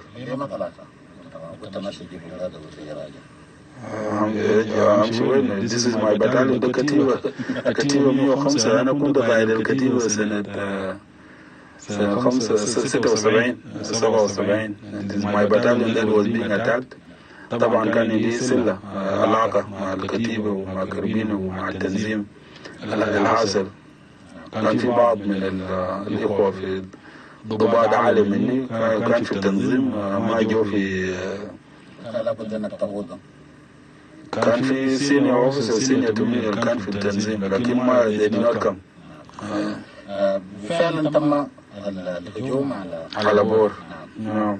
تذكر تفاصيل الأشياء الوقت ذاك، حتى إنه دي طبعا دي الشرارة الأولى لانطلاقة. نعم. وصلتك انقطعت بالجيش السوداني. نعم. كان في مقاومة لمدة 3 يوم تقريبا. في 3 يوم قررنا إنه ننسحب، وانسحبنا إلى حدود الإثيوبية. هنا بدأت حركة الشعبية لتحرير السودان. نعم. يعني دي بداية الحركة الشعبية لتحرير السودان. الآن علاقتك انقطعت بالجيش السوداني. دائما نسأل يعني الأسس الفكرية والسياسية اللي بتستند عليها الحركة في نهجه تحديدا، يعني المرجعية اللي أنت بتستند عليه في انطلاقة الحركة الشعبية. والمرجعية أولا كان عندنا تجربة عميقة بالنسبة للكفاح المسلحة في نيانيوان وتاريخ السودان ذات. نحن we studied تاريخ السوداني والتجربة بتاع نيانيوان، ووصلنا إلى قناعة إنه في الحركة الثانية بعد نيانيوان وصلنا قناعة إنه لازم نشاكل عجل السودان الواحد، لكن وحدة على أسس جديدة، مش وحدة بتاع ظلم، مش وحدة القديمة، لكن توتال نيو بيسيس للوحدة. نحن شفنا تاريخ السودان، شفنا إنه السودان قديم خالص، بمشي عبر التاريخ لورا قبل الميلاد. كان البلد كوش، وفي كتب القديمة في كوش، مملكة الكوش عاشت وتطورت. مثلا الحديد نشر من مروي لأفريقيا، المملكة مروي which thrived، يعني وصل للدرجة العالية خالص في 300 سنة بعد الميلاد. وده انتشار بتاع الايون سمالتن، الحديد، إلى بقية الأفريقيا. فعندنا تاريخ عميق، وتاريخ very rich في content. وبرضو بالنسبة للحاضر عندنا ثقافات كثيرة في السودان. فنحن شفنا إنه الموضوع مش انفصال الجنوب، لكن موضوع الرئيسي is to put in place نظام عادل لكل الناس، لكل القوميات في السودان، شماله وجنوبه وغربه وشرقه، ونستخدم الريتشنس بتاع التاريخ بتاعنا نكون what we have called السودان. أفتكر لعادي هنا we are okay. الرؤية اتضحت، كان باقي لنا كم دقيقة كده، لكن خليني أجيف على كده عشان نقدر، لأنه الناس بقى قاعدين في فيسبوك ويوتيوب، ونحن اوريدي عملنا ماشين ل3 ساعات. أنا قبل ما أفتح اليد ونمشي في كلاب هاوس، أنتوا استمعتوا الكلام بتاع دكتور جون جرانج، لكن أنا داير أعلق على سؤال طرحه ماي براذر أستاذ أندرو أجاوين قبل شوية في كلاب هاوس.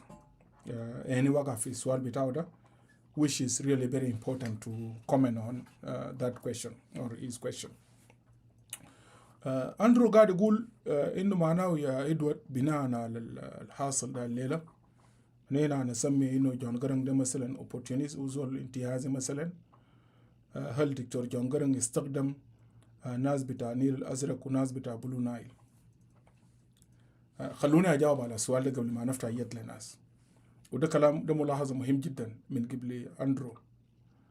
لكن أنا قبل ما أجاوب على كلام بتاع أندرو let me repeat this video، المقطع القصير ده، عشان أقول لأندرو إنه جون جرانج was clear to anybody. If you say you are fighting for an independent South Sudan, you cannot get allies among the oppressed people of Sudan. We came out with the vision of the new Sudan, so as to have a general category to which people can identify, whether you are in the south or the Nuba Mountains or you are in Blue Nile, and you are oppressed. You have something, you have an axe to grind with Khartoum. If you say you are fighting for an independent South Sudan, you cannot get allies among the oppressed people of Sudan, because they are not all South Sudanese. The Nuba are not. And by the way, our Arabs were the Nuba. They were the ones fighting us against Khartoum. Actually, the Sudanese army was more than 50% Nuba. But now the Nuba are part and parcel of the SPLM and SPLA.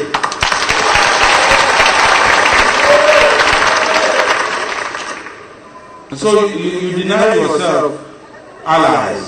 You do a lot of injustice to yourself. And one of the elements of the strategy in any war, from the Greek wars, Peloponnesian wars, is alliances. Even in the present day, is alliances. People talk about the war in the Middle East, the war in Iraq. People talk about alliances. However strong you are, in terms of you want allies. Defining, putting yourself in the shell of a Junubi denies you allies. أنا عندي لو انتوا ما عندكم مشكلة الفيديو أنا شغلته قبل عشان لأنه إجابة بتاع أستاذ ساندرو ده مهم جدا يتوضع للناس عشان الناس يقالون في راسهم كويس. أنا أشغل الفيديو أنا قبل بديته وأنا أنا وقفته أكمله معلش because أنا ما داير أجاوب على السؤال بتاع أندرو. أنا داير جون جرنج هو يجاوب بنفسه تفهمه لأنه دكتور جون جرنج أنا قاعد أسمع كلام ده كثير. دكتور جون جرنج خان جبال النوبة ونيل الأزرق. جون جرنج ما خان أي زول، ما خان أي زول. وأنا قبل ما بعد ما أشغل الفيديو أجي داير أعلق حاجتين.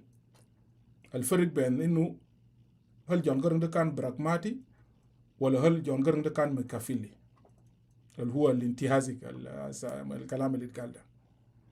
وانا اشرح الديفرنس شنو بين الميكافيليه والديفرنس شنو بين البراغماتيه اللي تكون تزول براغماتي. وده ارتبط برضه بتعليق انا قلت انه جون جرنج كان مرن. انا اجي اقول الكلام ده بعد شويه. جون جرنج كان مرن. الحاجه الثانيه دكتور جون جرنج في الفكره بتاعه من دي 1 فكره بتاعت الوحده عند جون جرنج كانت وحده مشروطه وليست وحده مطلقه. ويتو لاحظوا الكلام ده مش كده؟ وحده عند جون جرنج كان وحده مشروطه، يعني ما وحده مطلقه. وحده جون جرنج لو هنا لقينا كده الجنوبيين هيكون في وحده، ما لقينا كده ما في وحده.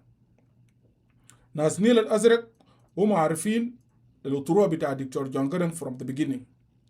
جرنج لم يكن يدعو الى وحده السودان تحت اي ظرف. نو. جرنج كان بيرى إن وحدة بتاع السودان يجب أن تقوم على أسس جديدة وعادلة. وفإذا لم تحقق هذه الأسس بتاع الوحدة الأساس 1 2 3 4 أنا هسه شغل فيديو عشان جون يقدر يشرح الحاجة ده. فإن الخيار بتاع الانفصال يصبح مشروعا. معناه أبناء بتاع النوبة كانوا عارفين إنه يا جماعة أننا حقنا ده تحالف. وكل زول اللي انضم لحركه من جبال النوب من الارزاق عندهم مشروع بتاعتهم. ونينا كجنوبين وضع بتاعتنا برضه مختلف. اذا الوحده اللي دايرين ما مشى،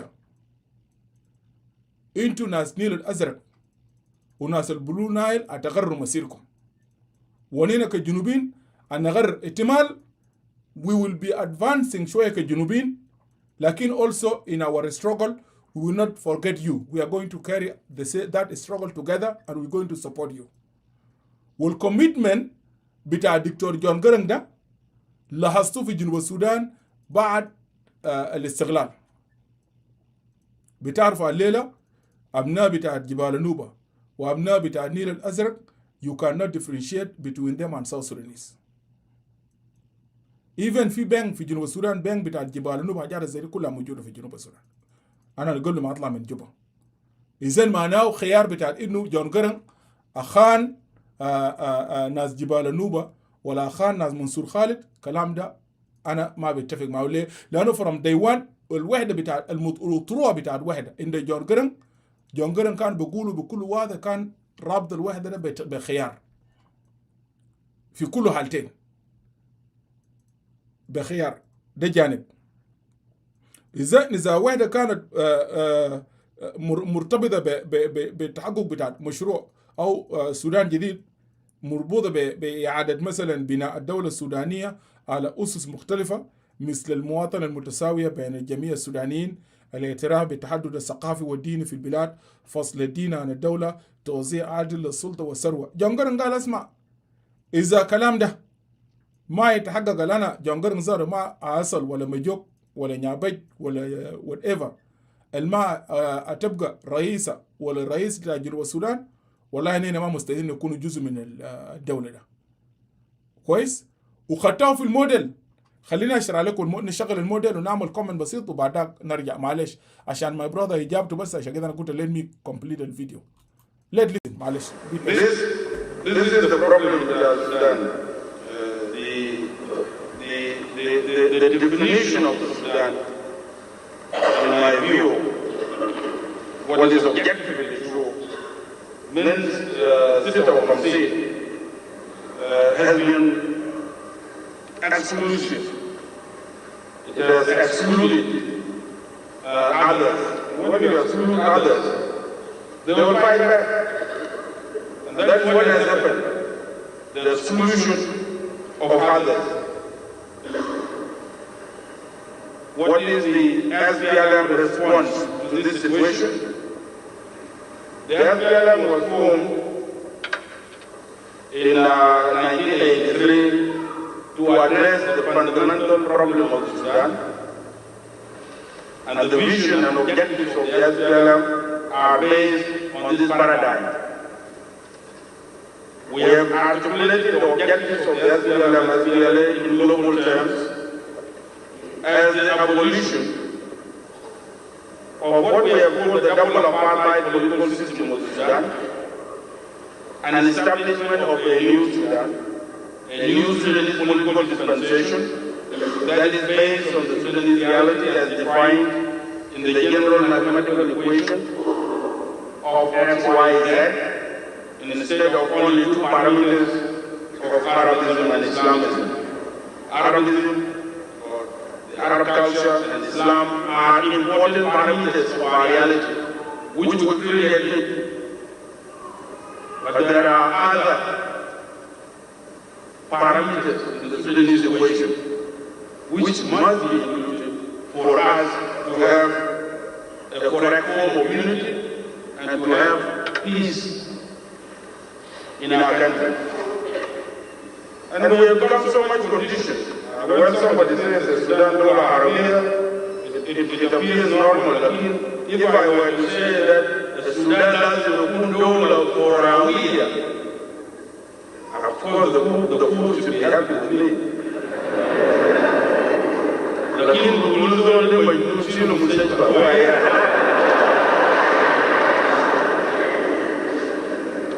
But when somebody says that Sudan Dola Arabia, they don't say take you to the hospital. It appears normal. It is not normal. It is wrong.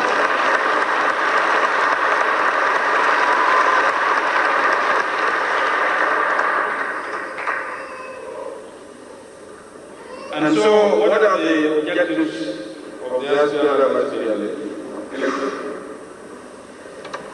I will define them as consisting of three interrelated outcomes to the struggle. One, somebody has gone to put this in a transparency. But when it comes, I'll give an illustration. But one outcome, one objective of the Haraka is immediate achievement of the new Sudan. This is the new Sudan as defined as belonging to all of us. It means a quantum leap, a movement from the existing Sudan, an Islamic Arab Sudan, to the new Sudan, Kuluna. This entails the immediate abolition of the existing situation and the immediate and complete restructuring of Sudan. You are welcome to discuss what this means in concrete terms. In terms of how do you move from the present situation of a Sudan that has cost us 36 years of war out of 46 years of our independence. Let us agree that we cannot maintain this form of Sudan. It has already cost us 36 years of war. How many more years of war do we want to cost us to maintain it? This kind of Sudan is unmaintainable. It is untenable. It must go.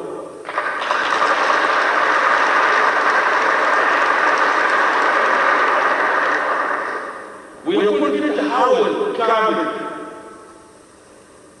من السودان القديم of injustice, of suffering, of instability, of wars, to a new Sudan. Then when I come to Khartoum, and I put the in Sudan, Aqib, as a Sinaran, ومحاضر كمان في الجامعة. And whenever I go, one time I traveled from Cuba to Khartoum, وزميلي عقيدي asked me that I joined into Sudan with him.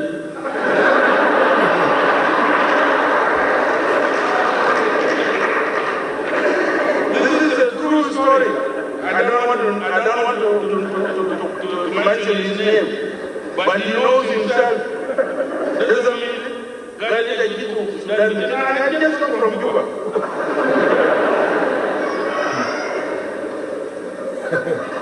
That Sudan is unmaintainable.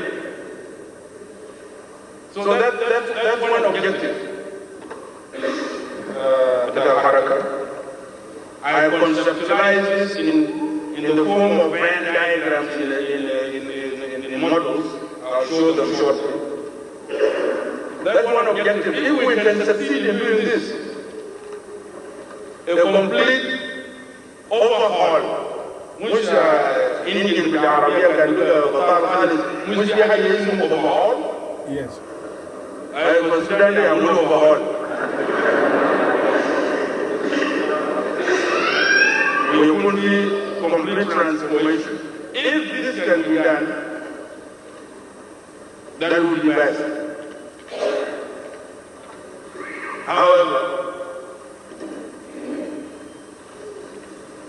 if this cannot be done, the only way, of course, in which it can be done is for there to be complete separation, constitutional separation of the legal entity. Because you cannot have a just Sudan within a theocratic state. But in all the peace talks that we have held with the regime in Khartoum, the regime in Khartoum has consistently argued that they cannot separate religion and state. They say it is in the nature of their religion. I say fine. Then let us establish a Sudanese confederation as a form of unity, where those who want religion and state to be combined can have their state. And the rest of us who would want to respect religion that is separated from the state have another state. And still there will be free movement of people, goods and services within that kind of arrangement. It's a realistic model that is short of the new Sudan, not well half the new Sudan, and that is short of independence for the component parts of the country. But it's a model that can end the war, so that we can put our lives together and still work for the new Sudan. Wallah, amigo, this guy is very dangerous. Or work for the alternative outcome of independence for the component parts if a new Sudan is untenable. It's a realistic model. We have been criticized for it by people who religiously worship a united Sudan. Why would I be interested in a united Sudan that discriminates me? No, it's not religion. Nobody would stay in a situation that discriminates him or her. And so, the second objective of the establishment of the Sudanese Confederation is a necessity imposed by the intransigence of those who want to have their cake and eat it at the same time. They want the unity of the country and they want an Islamic state. This is a mutual solution. You cannot have a united Sudan and an Islamic constitution. They don't go together. The third objective is the exercise of the right of self-determination. The interim period, which is model 2 in my Venn diagrams, is followed by an international supervised referendum on self-determination to choose between two options: continuation of the Confederate Union and its improvement, or two, full independence for the component parts of the country.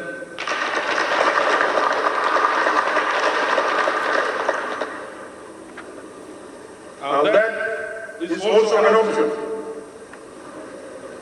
For at the end of the interim period, people will decide whether this form of unity, and we have presented all this in all our negotiations with the government in Khartoum. We have said that you accept constitutional separation of religion and state. If you don't accept this, then let us agree that we have fundamentally disagreed on this issue.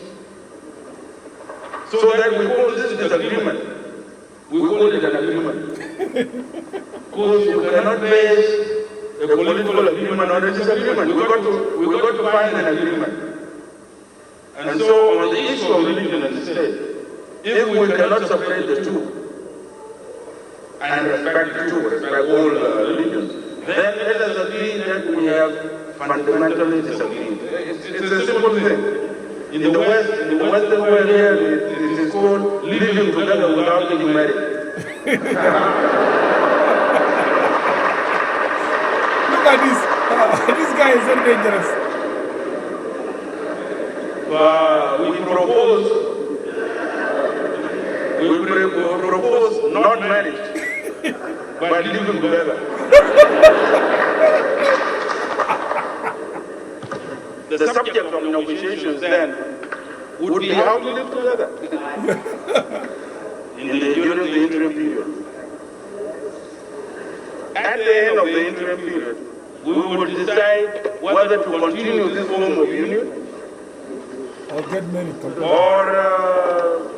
or complete an effective divorce.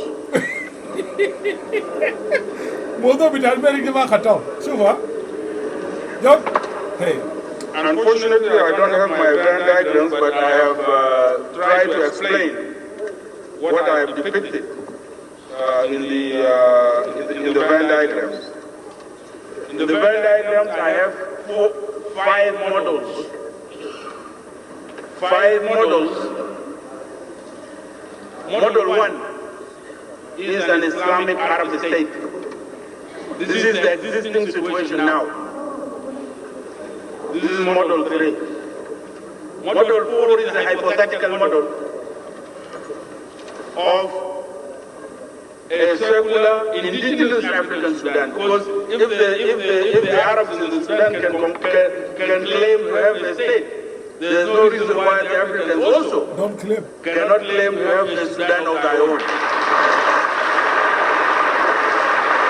So it is a hypothetical situation, but not far-fetched. So those are model 3 and model 4. These two models, model 3, an Islamic Arab state, and model 4, an indigenous African state, are inherently unjust, unstable, and lead to war. Because in the first model, model 3 of an Islamic Arab state, the non-Arab will resist and establish their own state. And if the Africans take over, the Arabs will resist and establish their own state. So let us drop these two models. They don't work. They cannot work. Yes.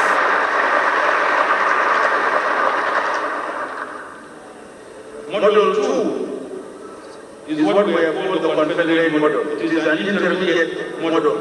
Yes. When you are unable to go to the new Sudan, that's model 1.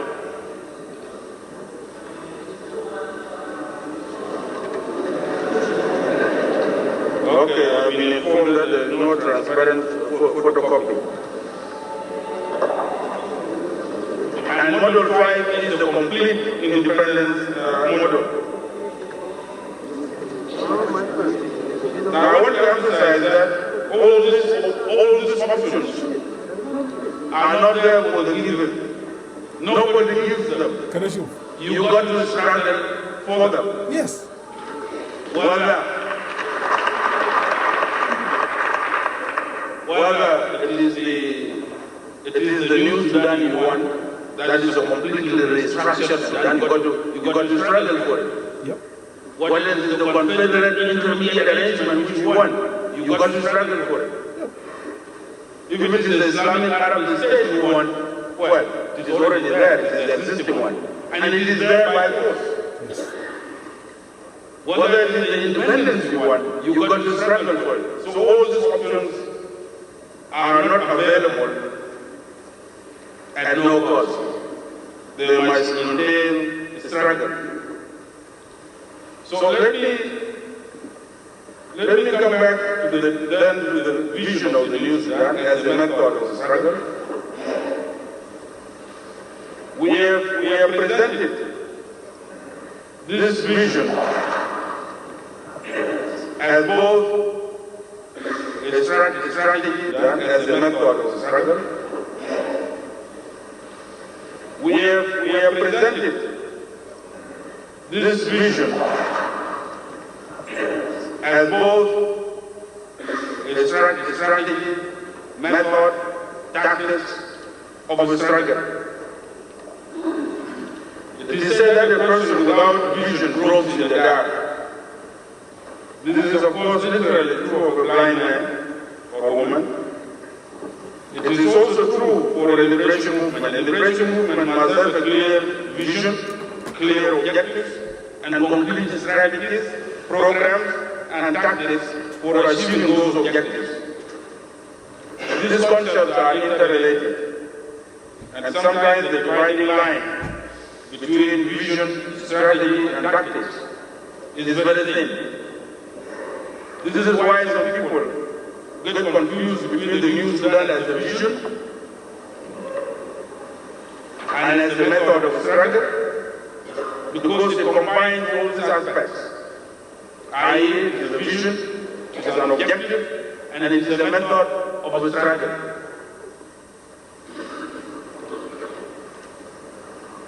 It is important in this context to appreciate the difference and relation between the global long-term objective of the new Sudan and the particular short-term objective of confederation and self-determination leading to a continued confederate union and its development into the new Sudan or independence.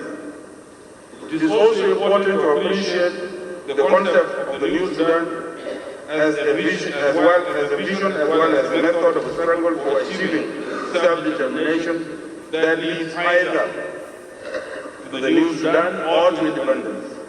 I have already talked about the new Sudan as a vision, and so I would like to cover here the new Sudan as a method for achieving peace and self-determination. So let me come down to earth from the theoretical to the practical. In the peace process, we have articulated 3 tracks. Talaga Mahawi. 3 tracks for achieving peace and self-determination. Track one is negotiations with achieving peace and self-determination through negotiations with the government of the day. Track 2 is the modality of the NDA. Track 3 is peace through development. I will briefly elaborate on these 3. Track 1, negotiations with the government of the day. This is what we have been doing all the time in Abuja 1, Abuja 2, now in IGAD, in the Legal Egyptian Initiative, or Egyptian Legal Initiative, depends where you are. If you are in Tripoli, it is Legal Egyptian Initiative, and if you are in Egypt, it is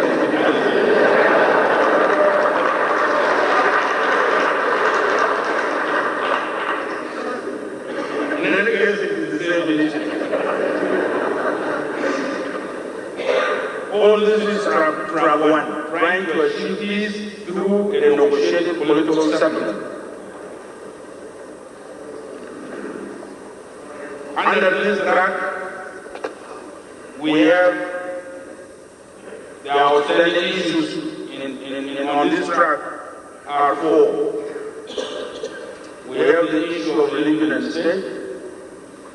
There is no agreement on this. Some people on this issue of religion and state say that don't let us concentrate too much. It's okay. Let us not concentrate on the issue of religion and state. Let us postpone this until the exercise of the right of self-determination. And we say no. Life will not be frozen during the interim period. The outcome of the exercise of the right of self-determination in a referendum will actually depend on the form of governance during the interim period. Yes. Shifter? And so we cannot postpone resolution of the issue of religion and state pending that time when you will exercise your right of self-determination, whenever it is. And so we say from day one, at the beginning of the interim period, المجلس لازم يحلوا والحل بتاعنا ده يوم الفدرالية. It is an immediate response to the insistence of the NIF that the state and religion cannot be separated. Say fine, then you have them in your constitution. That's of course unfair to some people in the north who do not want religion and state in the constitution. That's fine. I stand in solidarity with that view. But I will not be in the forefront. And I'm not going to provide any life to Muqaddam.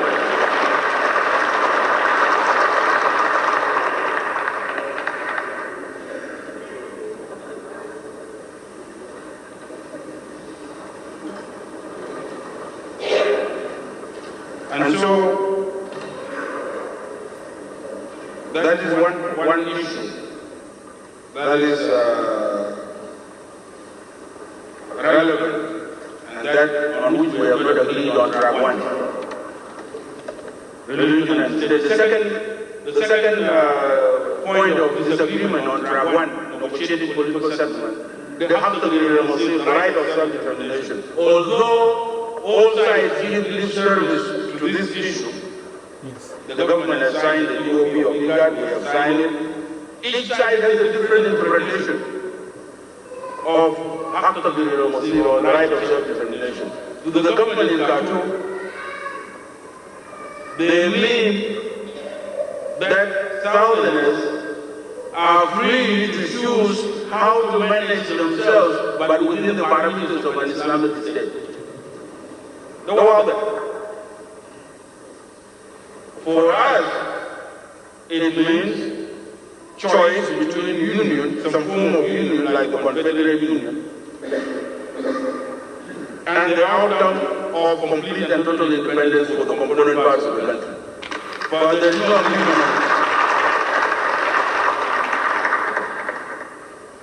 on this. The third issue on the negotiated political settlement is the issue of governance during the interim period. Hakumat Khartoum, they think that they will be the government during the interim period. This cannot be. There must be a transitional government that includes all the parties, and in which the NIM is not necessarily the captain of the team. Well, that is an outstanding issue. The fourth outstanding issue is the issue of Abyei. It's a district in Kordofan where the Mu'abdinka are, and which is administratively part of Kordofan. Musirum Junubi Hakdamir Muslim. The other areas in which the SPLA is, that is in the Nuba Mountains and in southern Blue Nile. How do you handle these 3 areas? These are 4 issues that are unresolved on the first track in negotiated political settlement. We will continue to negotiate on this track. But if we don't agree, if we don't reach a political settlement through a negotiated political arrangement, then what do? That brings me to track 2. That is the NDA modality. To achieve peace and self-determination through the modality of the NDA, the National Democratic Alliance. And this is important. National Democratic Alliance in 1995 was rejuvenated. We issued the Asmara Declaration. And we are pursuing this track 2, without prejudice to track 1, without prejudice to negotiations. So the aim of the NDA in the Asmara Declaration of 1995 is removal of the NIF regime and its replacement by the government of the NDA. Some people say that we should negotiate with the NIF in the NDA. We have no problem with that, we are negotiating. But I believe that in the modality of the NDA, the NIF is too deformed to be reformed.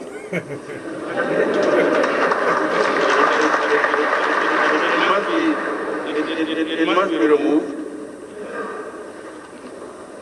It is difficult for the SPLM, SPLA, having its base in the south, ده نقطة مهم. to have the objective of removing the NIF without the rest of the Sudanese political forces. But if you bring the rest of the Sudanese political forces together with the SPLM, SPLA, then there is no argument that the NIF should be negotiated with. Through the NDA, the NIF doesn't issue.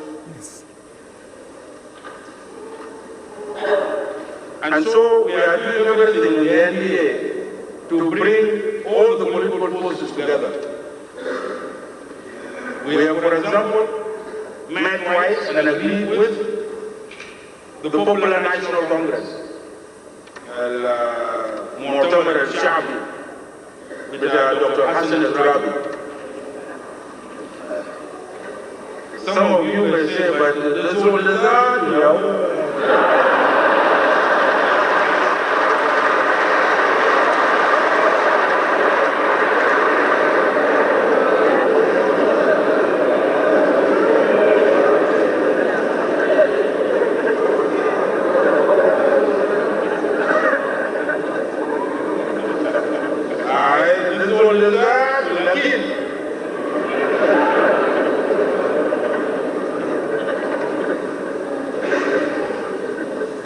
if you are going to have a new Sudan on the NDA track, it is our principal position in the movement that we must engage all the political forces in dialogue.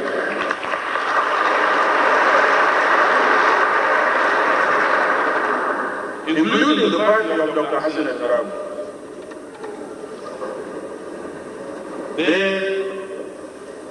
Because if you did, well, let us then negotiate.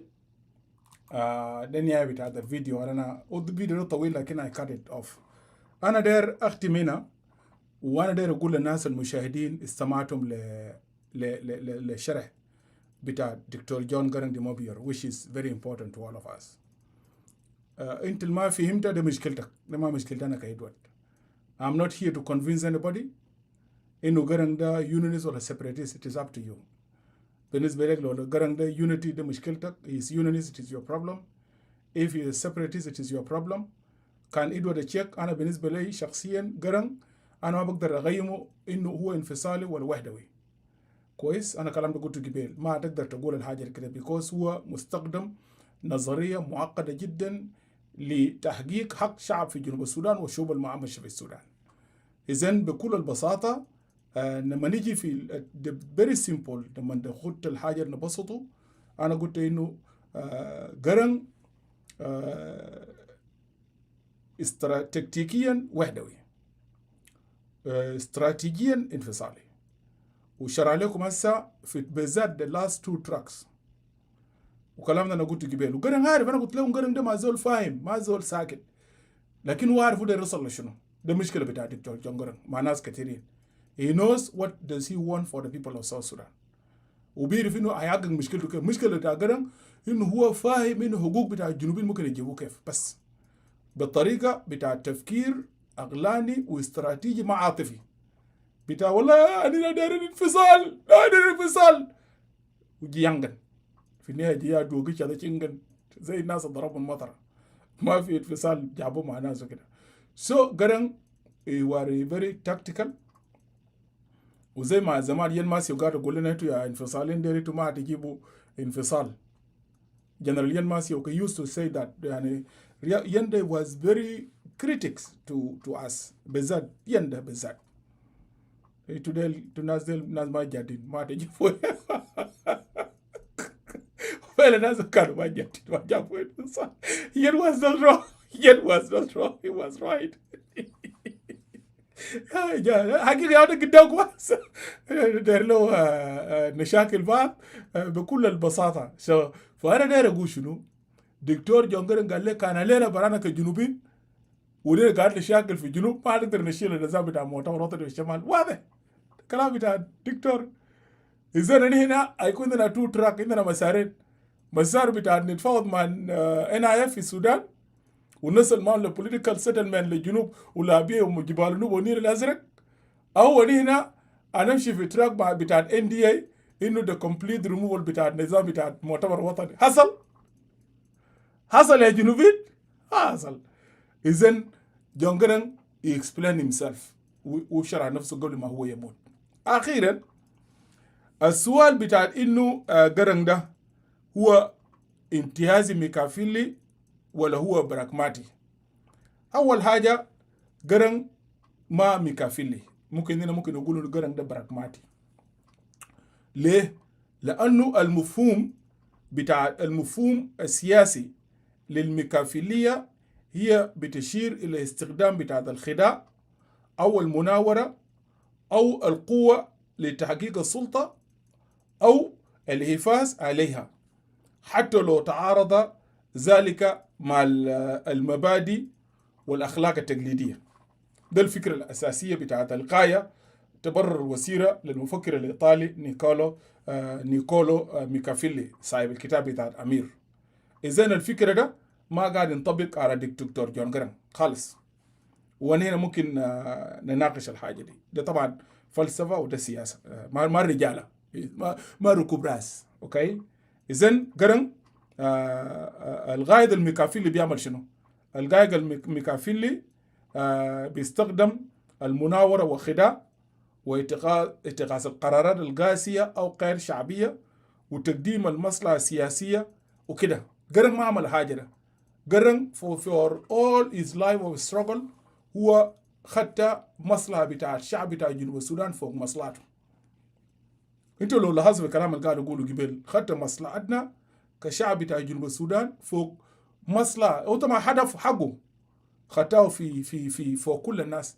ولذلك لو لاحظوا ركز على تقرير حق بتاع الشعب بتاع جنوب السودان وحق بتاع جبال النوبة والنيل الأزرق وأبيي، لأنه قرن ما كان عنده مشكلة في الحاجة، was very clear في الحاجة ده.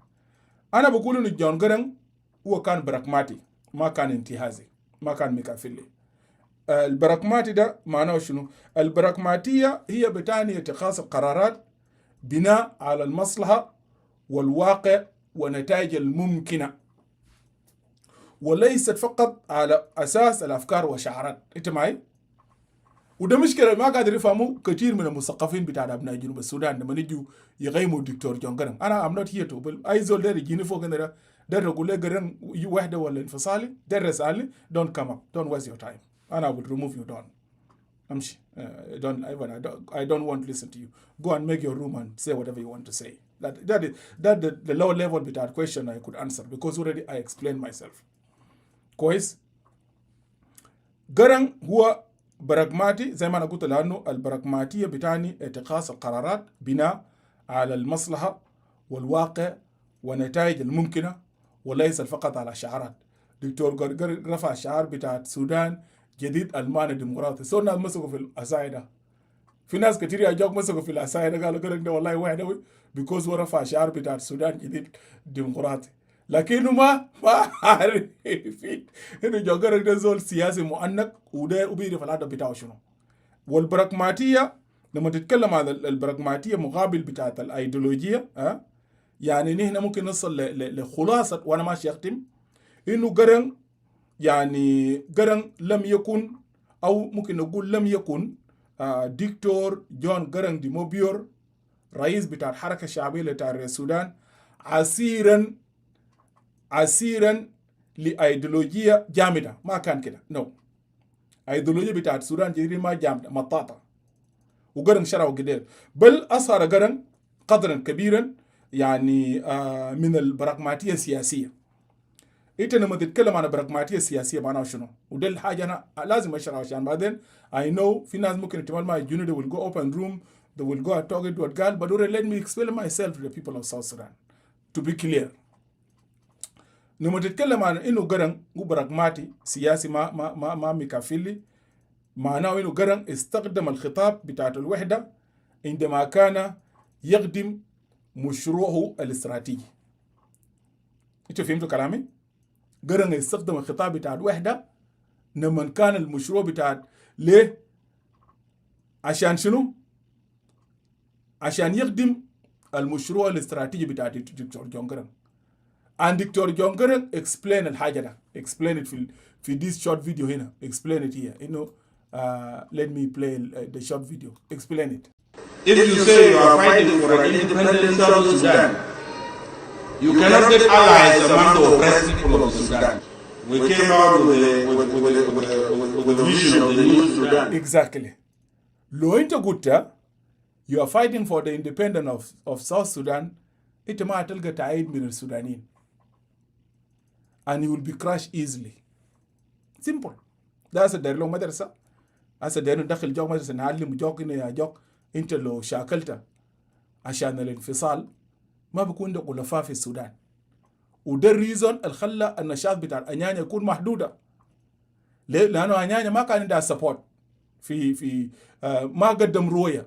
مشكلة أنيانيا المال كلاو يلقى سبورت في كل السودان لأنه ما قدم الرؤية الكل زول الثاني ممكن يشوف نفسه فوقه.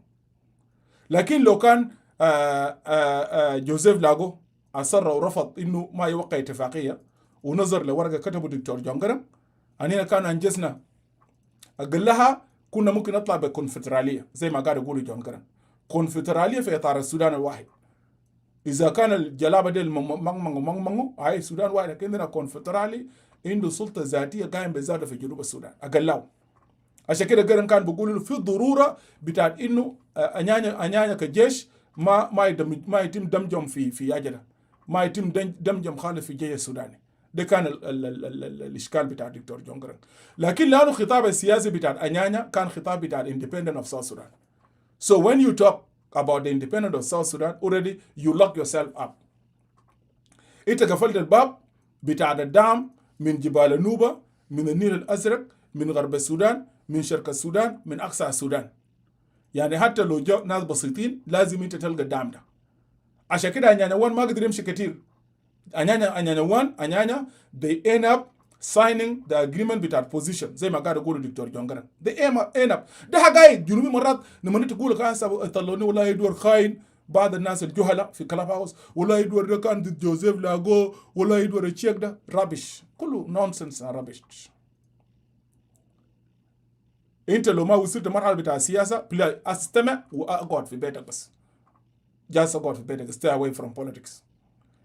ده كان الاشكال بتاع أنيانيا وان ما عنده علاقه بقرن ولا جوزيف لاغو ولا سرق والكلام الفاضي ده. رؤيتهم كانت محدوده. رؤيه بتاع أنيانيا وان كانت محدوده عشان كده ما قدر تمشي. في النهايه اسرائيل جاب لهم سلاح ووصلوا لدرجه بتاعه المساومه. وقرن بيعرف انتوا كلكم بتعرفوا انه أنيانيا ده عشان ذاته to unite themselves يوزا انتوا بتعرفوا الحاجه ده أنيانيا ده اللي اسمه أنيانيا ده عشان هم ذاته يتفقوا بعد ما جوزيف طلع يبقى قائد بتاعهم. ده كان جريمه. مو انتوا عارفين الكلام ده؟ أنيانيا من 55 مشوا غابه بيعيشوا في خلافات لحد ما دكتور جون جرانج مشى، لحد جوزيف لاغو مشى غابه في كم 60 ولا 68 ولا كم 60 كده. مهم شويه كده في النص هناك ياو جوزيف مشى ولقى تشالنجز. كلام ده جبته انا قريته هنا يمداك في كتاب بتاع جوزيف لاغو، انا قريته لما كان خلاف في تنشن في جدل بينه وبين دانتي دا يوك، موضوع بتاع ابل الير، انه ابل الير وطني وكده، قلت له ابل الير خاين. جوزيف كلامه موجود في الكتاب بتاع جوزيف لاغو. انيانيا ده كان عايشين خلافات حاده جدا، لكن في النهايه جوزيف لاغو نجح ووحدهم، ودل بعدها قدر يلقى سلاح. مشكله جون كرنج also كان is aware of this، وعارف انه الجنوبين ده لو لو ما خدها بالديكتاتوريه كده والشغله ده خلاه للسياسي زي ما قال قبل اليار انه ناس نيانياتو دول جزء منهم كانوا خايفين من المصالح بتاعهم، ما الشغله ده مصالح وكده. الحاجه ده برضه كانت في جزء من المعادله بتاعت انه خلى الدكتور جوجري تو بي اوير انه هو داير شنو، وتفادى خالص خطاب بتاع الانفصال بتاع الجنوب خالص. لكن هو لانه مثقف ومتعلم وذكي وشاطر، واستخدم الذكاء بتاعه ده في انه يطلع بموديلز، يعني بيشرح قضيه بتاع الجنوب في موديلز وتراكس which already confuse everybody. He will confuse everybody. والله يبقى متعلمين زي قرن confuse them. ما قدر يفهموا زي قرن ده وحده وانفصالي، ده هسه ده له درس اصر. قرن when it comes to South Sudan هو انفصالي. لما نيجي للمشروع بتاع يسال قضيته للسوداني will become a unionist. ده ناس دارين اجيب لكم صوت اجددكم، نرجعكم سنه اولى وندرسكم كويس.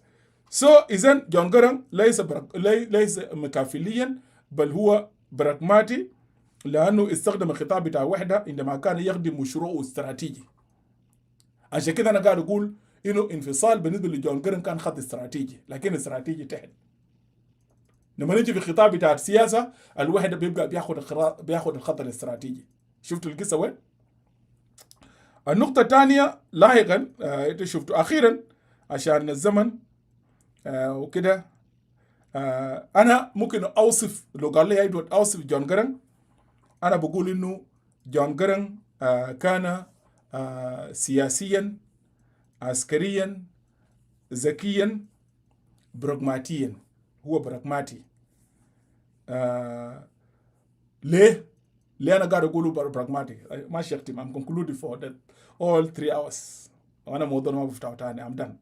I already explained myself.